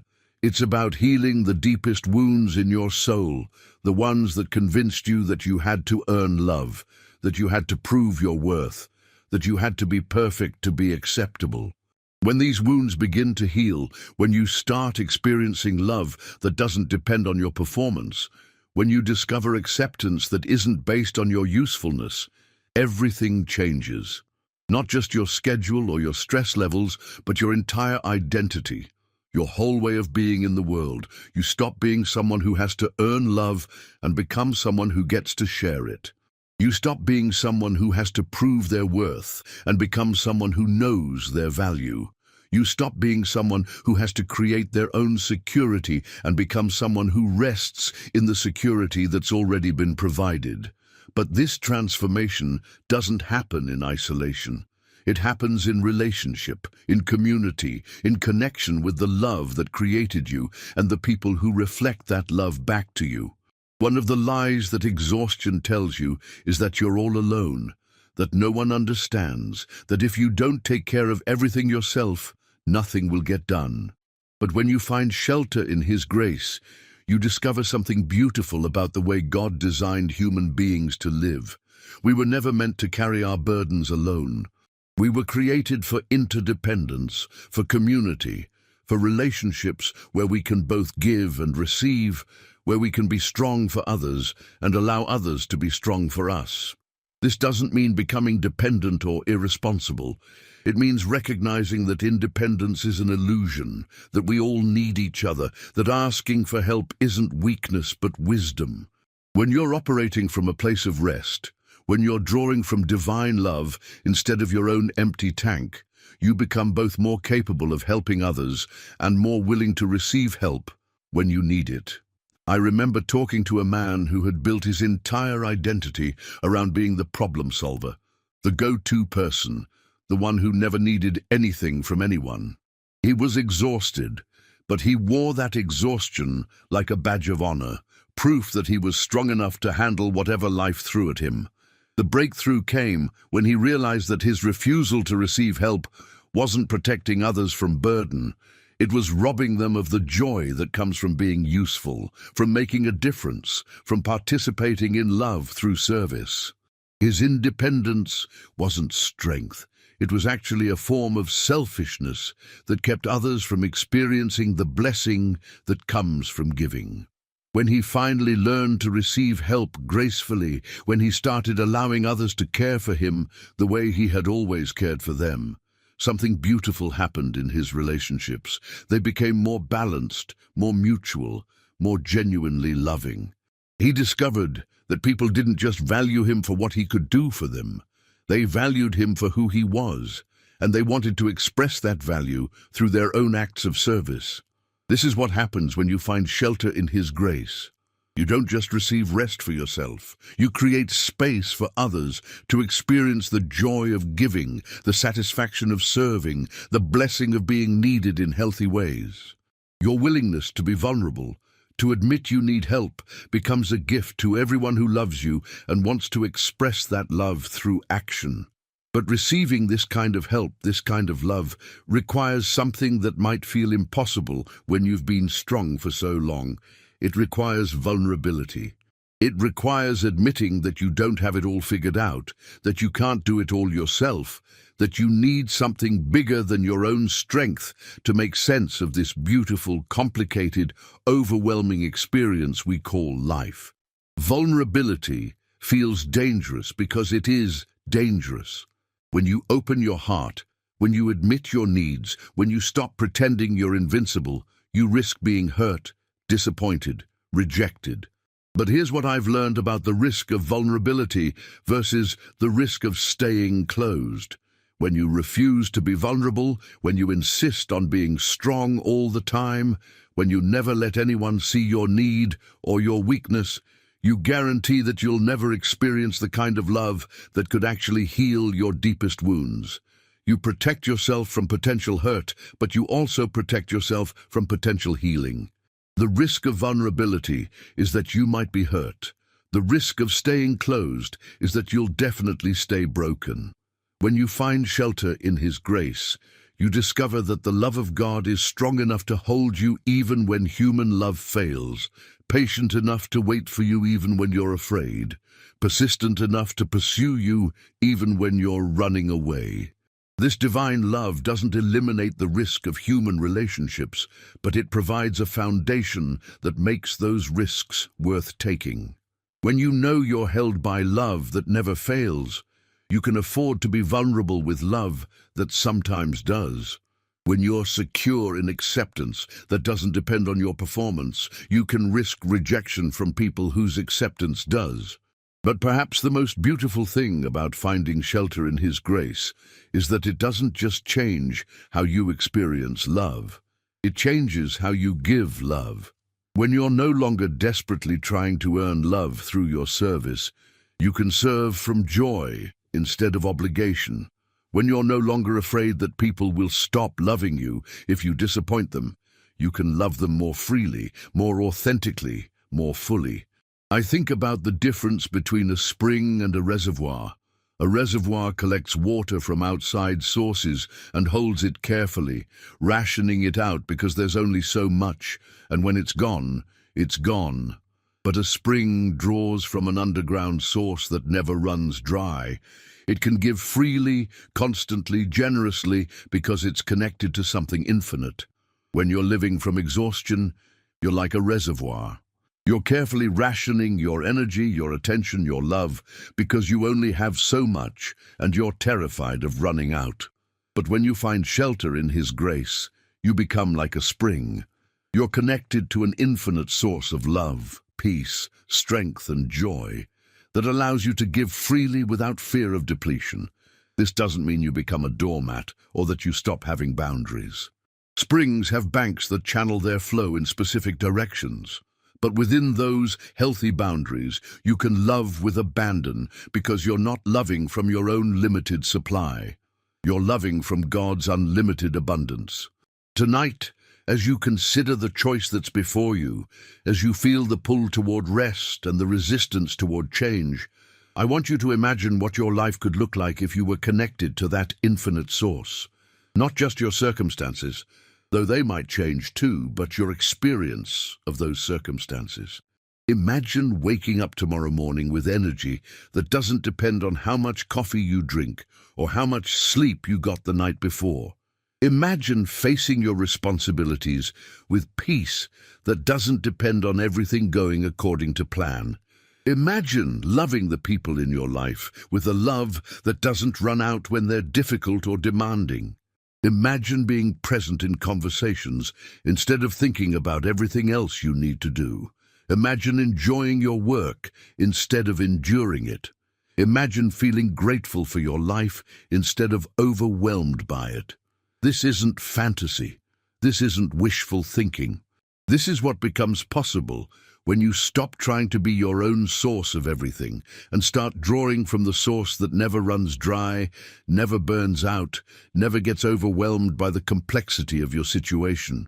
But accessing this source requires a kind of surrender that goes deeper than just admitting you're tired. It requires surrendering the illusion that you're in control, that your security depends on your efforts, that your worth is determined by your productivity. This surrender isn't giving up, it's giving over. It's the difference between a white flag of defeat and the open hands of trust. When you wave a white flag, you're admitting you've lost the battle. When you open your hands in surrender to grace, you're admitting that you were never supposed to fight this battle alone in the first place. The battle for your worth has already been won. The battle for your acceptance has already been fought. The battle for your security has already been decided, and you were on the winning side before the first shot was fired. Your exhaustion has been trying to tell you this truth. Every sleepless night, every overwhelming day, every moment when you felt like you couldn't take another step has been your soul's way of reminding you that you were never designed to carry the weight of the world on your shoulders. You were designed to live in partnership with infinite love, to draw from unlimited strength, to rest in unshakable security. Not because you've earned it or deserved it or worked hard enough for it, but because that's how love works. Love gives not because the recipient is worthy, but because the giver is loving. Tonight, that love is reaching toward you through these words, through the longing in your heart for something better, through the exhaustion that has finally brought you to the end of your own resources. It's not reaching toward the person you think you should be or the person you're trying to become. It's reaching toward the person you are right now, in all your tiredness, in all your brokenness, in all your beautiful, messy humanity. The shelter is real. The grace is available. The rest your soul has been crying out for is not just possible, it's promised. Not as a reward for good behavior, but as a gift for weary hearts. Not as payment for perfect performance, but as provision for desperate need. The door is open, the invitation stands, the choice is yours. But know this as you make that choice. Whatever you decide tonight, grace will still be there tomorrow. If you're not ready yet, if the risk feels too great, if the surrender feels too scary, grace will wait. It's waited this long. It can wait longer. But also know this. Your exhaustion isn't going to get better on its own. The patterns that have worn you down to nothing aren't going to suddenly become sustainable. The lies that have driven you to depletion aren't going to spontaneously transform into truth. Change requires choice. Healing requires help. Rest requires surrender. And all of these require a kind of courage that can only come from knowing you're loved, whether you succeed or fail, whether you're strong or weak, whether you have everything together or you're falling apart. That love is here now, waiting for your response. Not waiting to judge your answer, but waiting to embrace whatever choice you make with the same unconditional acceptance that has been pursuing you through every exhausted day and restless night. The question isn't whether you're good enough for grace. The question is whether you're tired enough to receive it. Tonight, I believe you are. The weight of that question settles into your chest like a stone dropping into still water, sending ripples through every exhausted corner of your being. Are you tired enough to receive it? The part of you that's been running on empty for so long wants to scream yes, but there's another voice, quieter but more persistent, that whispers all the reasons why you can't, why you shouldn't, why this moment of potential rest is just another disappointment waiting to happen. Maybe you've been disappointed by rest before. Maybe you've tried meditation apps that promise peace, but delivered only more awareness of your racing thoughts. Maybe you've taken vacations that left you more exhausted than when you started, because you spent the entire time worrying about everything waiting for you when you returned. Maybe you've even tried prayer, tried church, tried spiritual practices that felt empty, hollow, like speaking into a void that echoes back only your own desperate voice. I understand that hesitation. I understand the cynicism that builds up around your heart when you've reached for help and found only more things to do, more ways to improve yourself, more steps to take before you can finally qualify for the peace you're seeking. But what if I told you that every one of those disappointments has been leading you to this moment, this invitation that requires nothing from you except the willingness to stop trying so hard? You see, most of what we call rest in our culture isn't really rest at all. It's distraction, it's entertainment, it's temporary relief from symptoms without addressing the underlying disease. We binge-watch shows to quiet our minds, but our hearts remain restless. We scroll through social media to feel connected, but we end up feeling more isolated than before. We shop for things we don't need, eat food that doesn't nourish us, pursue experiences that don't fulfill us, all in a desperate attempt to fill a void that can only be filled by coming home to the love we were created for. But the rest that comes from finding shelter in His grace isn't an escape from reality. It's an entrance into a deeper reality. It's not about avoiding your problems. It's about discovering that your problems are not your identity. It's not about pretending everything is fine. It's about finding peace that can coexist with difficulty, hope that can survive disappointment, love that can flourish even in the midst of chaos. This kind of rest doesn't require you to have your life figured out first. It doesn't demand that you clean up your act, get your priorities straight, or become the person you think you should be before you can access it. In fact, it's the opposite. This rest meets you in your mess, embraces you in your confusion, and loves you in your failure. I think about the woman at the well in the Gospel of John, drawing water in the heat of the day because she couldn't face the judgment of the other women who came in the cool of the morning. She had been married 5 times, was living with a man who wasn't her husband, and carried the weight of shame that made her feel like she had to hide from her own community. When Jesus met her there, he didn't start with a lecture about her life choices. He didn't demand that she fix herself before he would speak to her. He simply asked for a drink of water and then offered her something she had never imagined possible, living water that would satisfy the thirst she had been trying to quench through relationship after relationship, through approval she could never quite earn, through a life that never quite measured up to what she thought it should be. That woman's story is your story.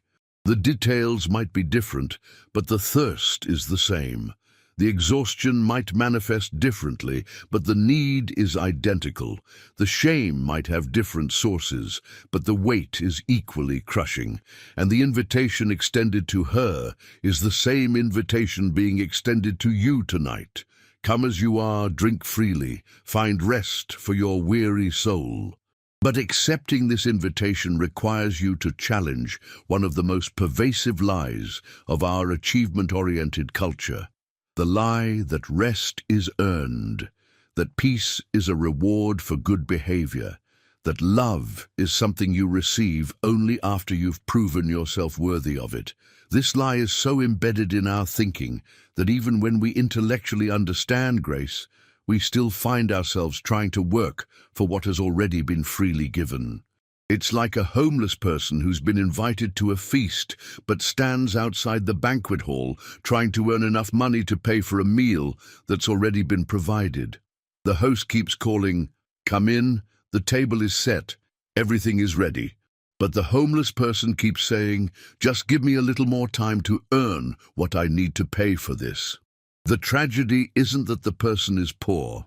The tragedy is that they can't receive abundance because they're still operating from the mindset of scarcity. They can't accept the gift because they're still trying to earn what's being offered freely. This is where so many of us find ourselves when it comes to rest, to peace, to the grace that could transform our exhaustion into energy, our anxiety into peace, our striving into satisfaction. We know it's available, we've heard about it.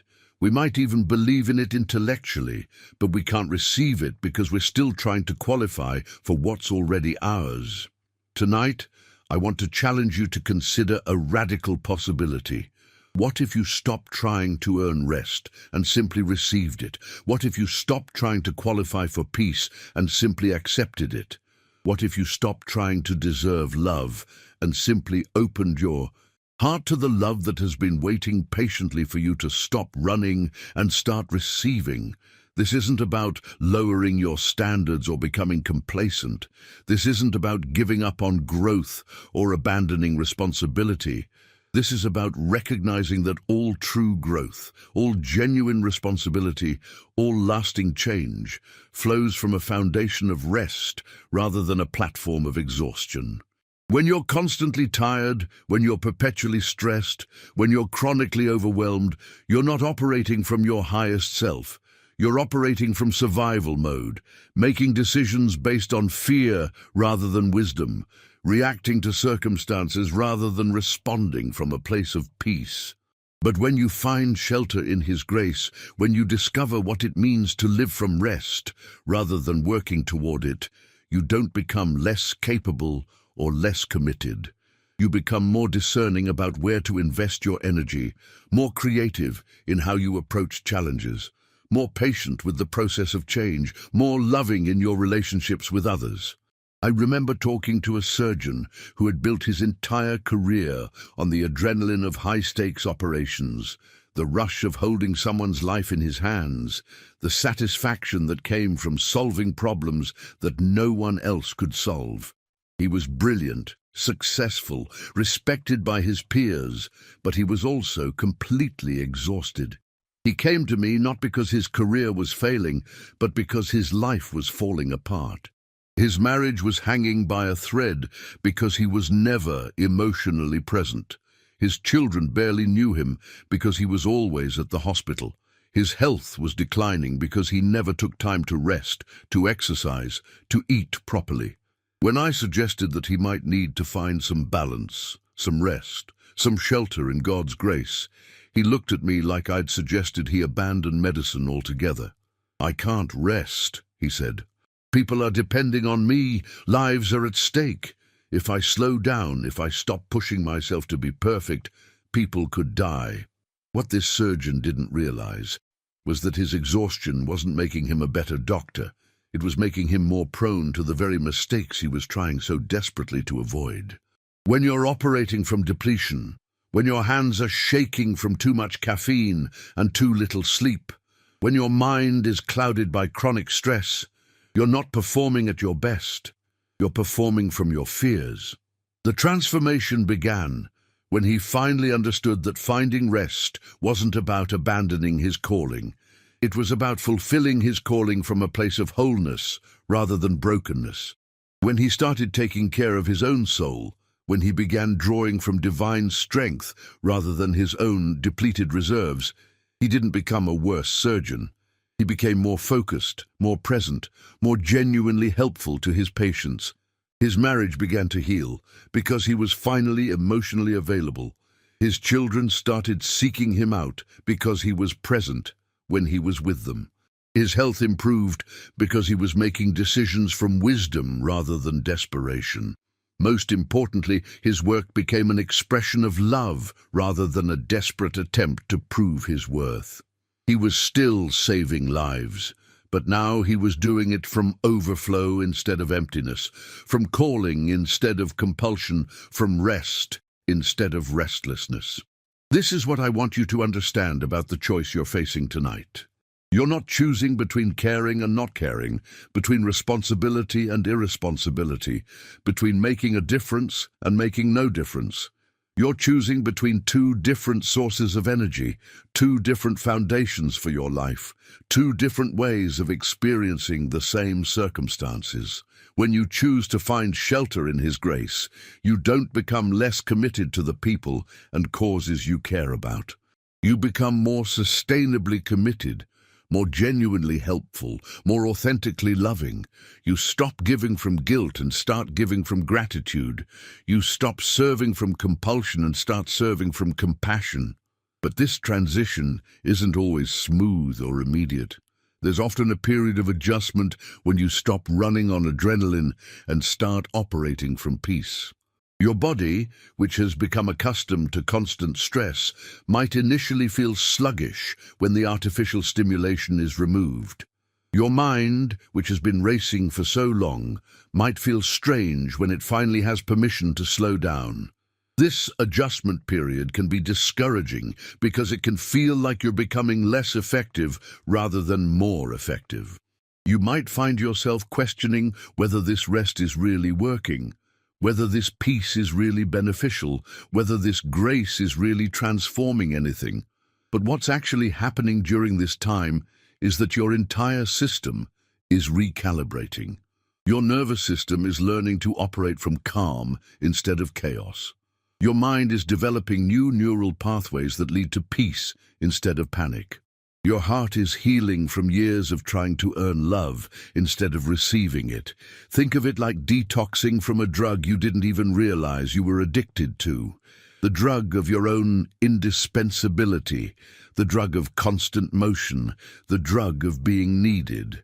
When you stop using any addictive substance, there's a withdrawal period when your body has to learn to function normally again.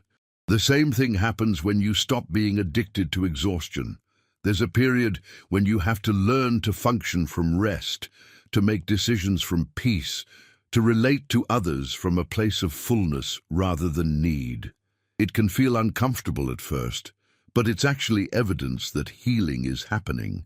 During this adjustment period, you might find yourself dealing with emotions you've been too busy to feel, thoughts you've been too distracted to think, needs you've been too driven to acknowledge. This isn't a sign that finding rest was a mistake. It's a sign that you're finally safe enough to process what you've been carrying for so long. I remember a woman who had been caring for her elderly mother with Alzheimer's for 3 years. She was exhausted, resentful, and felt guilty about being resentful.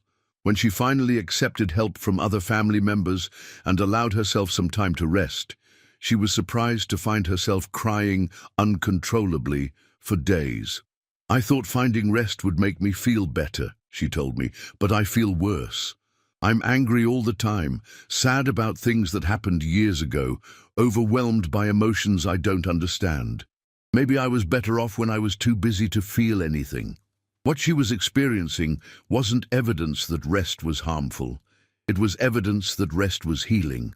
For 3 years, she had been so focused on surviving each day that she hadn't had time to process the grief of watching her mother disappear piece by piece, the fear of losing the person who had been her anchor for so long, the sadness of seeing her own life put on hold indefinitely. When she finally had space to breathe, all of those suppressed emotions came flooding to the surface. It was overwhelming, but it was also necessary. She couldn't truly rest until she had grieved what she had lost. She couldn't find genuine peace until she had acknowledged the pain she had been carrying. Once she worked through this emotional backlog, once she allowed herself to feel everything she had been too busy to feel, she discovered a kind of rest she had never experienced before. Not the absence of difficulty, but the presence of peace in the midst of difficulty. Not the elimination of challenges, but the strength to face challenges from a place of wholeness rather than depletion. This is why finding shelter in His grace isn't just about feeling better, though you probably will feel better eventually. It's about becoming whole, about integrating all the parts of yourself that exhaustion has forced you to ignore or suppress. When you're constantly running, constantly busy, constantly focused on the next thing you have to do, you don't have time to listen to your own heart, to pay attention to your own needs, to acknowledge your own pain. You become fragmented, disconnected from yourself, living from a small slice of who you really are. But when you find rest, when you discover what it means to be still and know that He is God, you start to remember who you are beyond your roles, beyond your responsibilities, beyond your productivity. You reconnect with parts of yourself that have been dormant for years, your creativity, your sense of wonder, your capacity for joy, your ability to be present in the moment. You might discover that you have dreams you had forgotten about, interests you had abandoned, relationships you had neglected because you were too tired to invest in them. You might find yourself laughing at things that wouldn't have seemed funny when you were exhausted, crying at things that wouldn't have moved you when you were numb, caring about things that wouldn't have mattered when you were overwhelmed.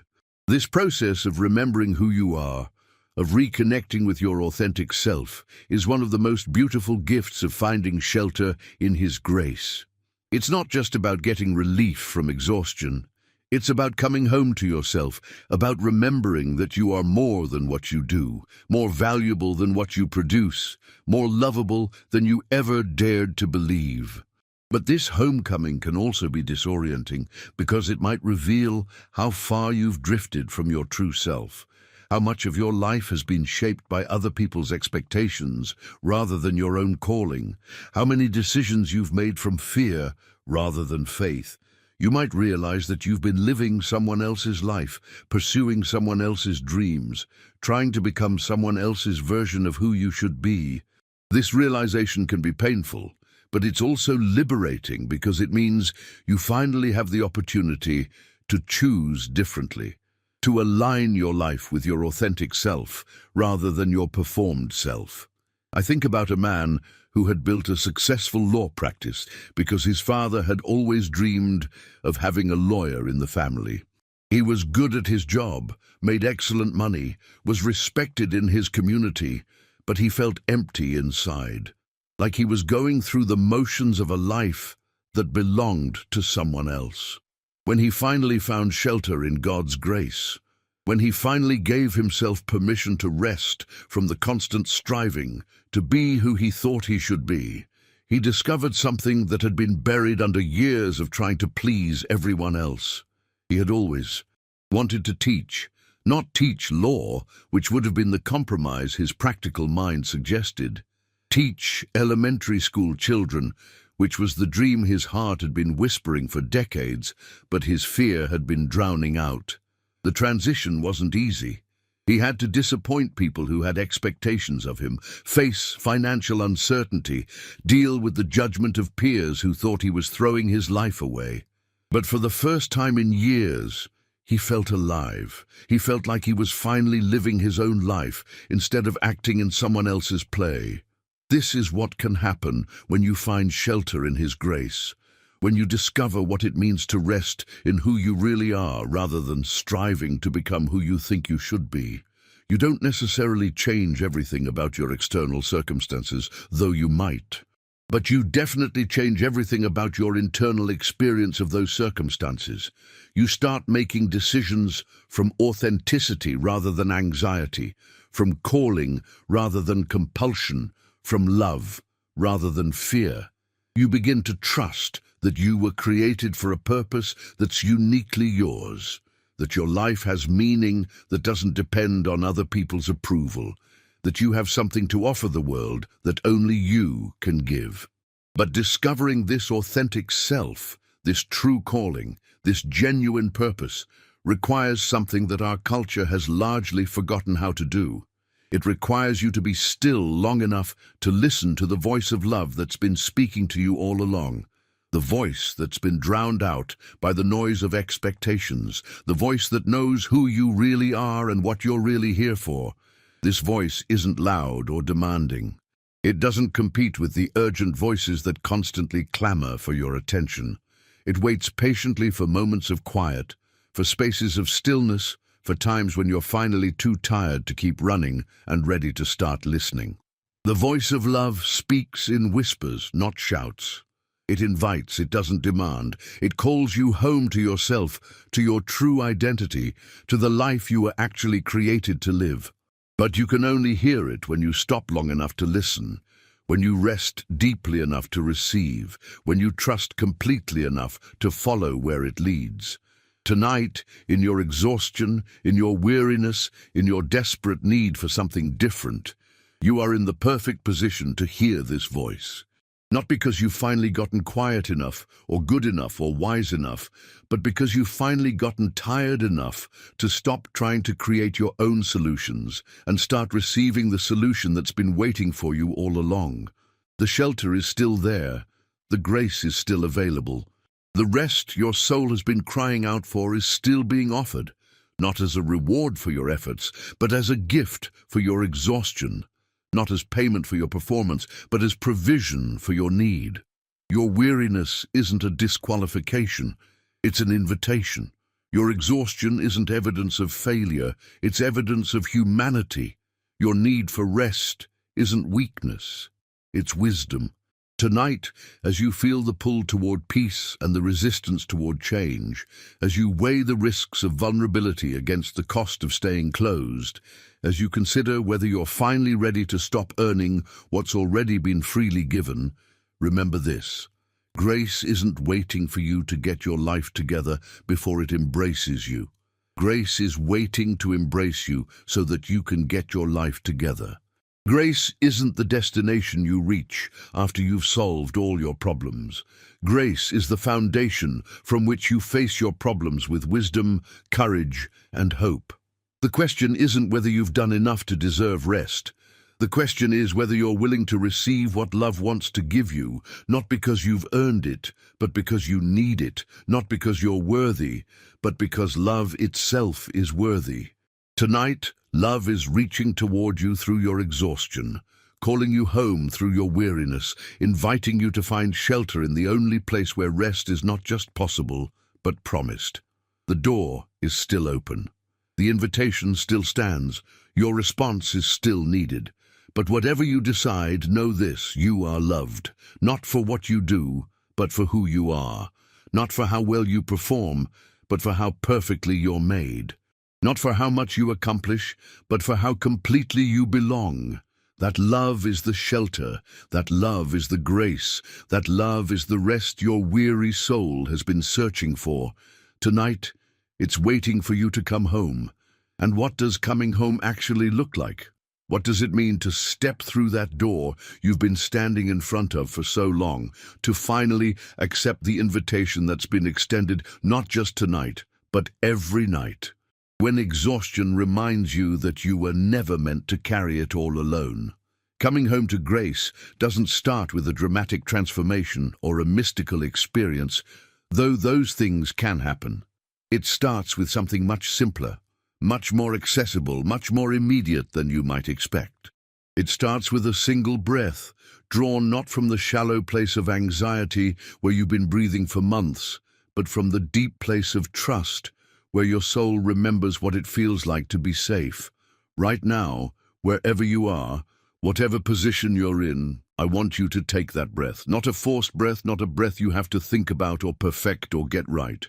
Just a breath that comes from the recognition that you don't have to hold your breath anymore. You don't have to brace yourself against the next crisis, the next demand, the next disappointment. Feel your shoulders drop as you exhale. Notice how your jaw unclenches when you're not grinding your teeth against the weight of tomorrow's worries. Sense how your chest opens when you're not protecting your heart from one more thing that might go wrong. This is how grace enters. Not through the mind that wants to analyze and understand and figure everything out, but through the body that simply knows when it's finally safe to let down its guard. Your nervous system, which has been on high alert for so long it forgot what calm feels like, begins to remember that not every moment is an emergency. Not every situation requires maximum effort.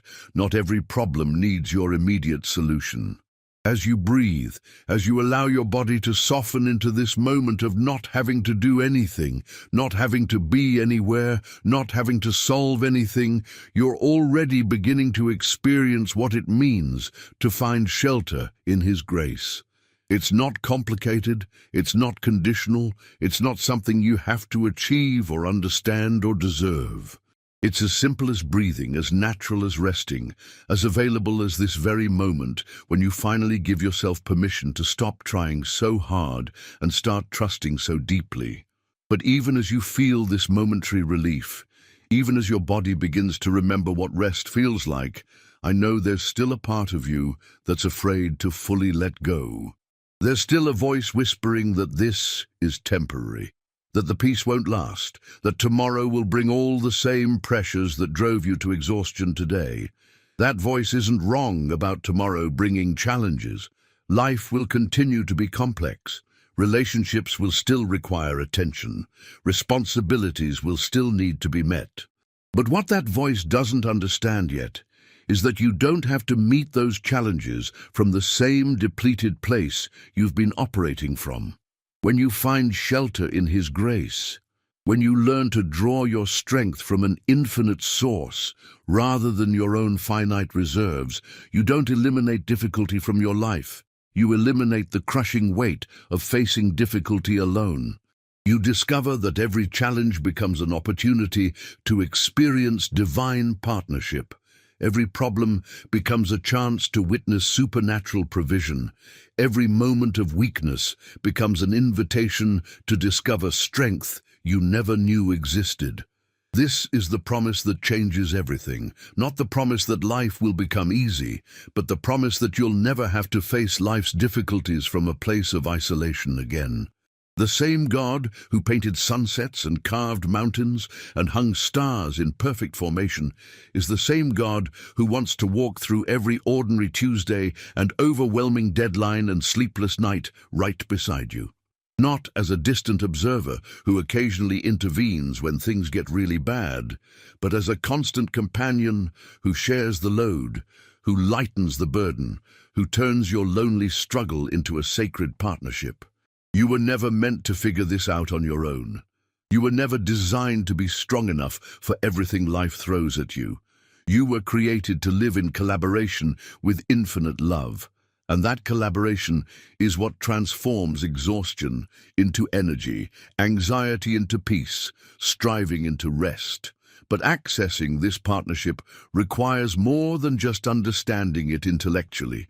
It requires what might feel like the hardest thing you've ever done and the easiest thing you've ever done at the same time. It requires surrender. Not the surrender that gives up, but the surrender that gives over. Not the surrender that stops caring, but the surrender that cares so deeply it's willing to trust someone else with the outcomes.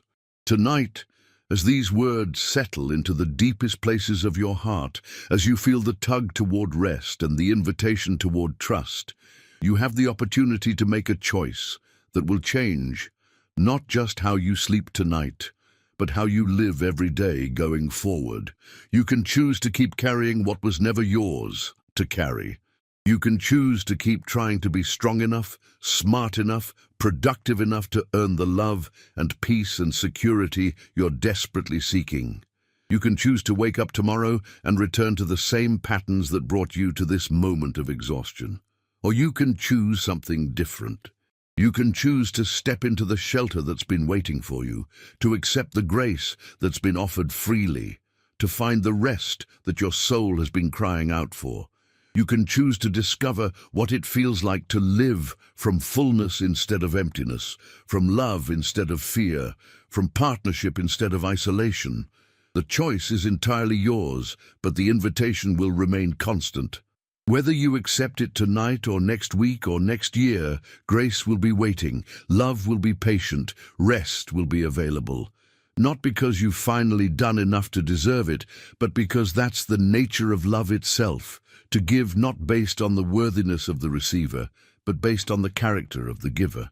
Tonight, as your eyes grow heavy and your body finally begins to release the tension it's been holding for so long, as your mind starts to quiet and your heart begins to hope that maybe, just maybe, there really is another way to live, know this with absolute certainty. You are loved beyond measure, valued beyond calculation, and welcomed beyond question into the rest your weary soul has been searching for. You don't have to earn it. You don't have to understand it. You don't have to be perfect to receive it. You simply have to be willing to stop running and start resting, to stop striving and start receiving, to stop trying to be your own savior and start trusting the Savior who has already done everything necessary to secure your peace. The shelter is real. The grace is sufficient. The rest is yours. Welcome home.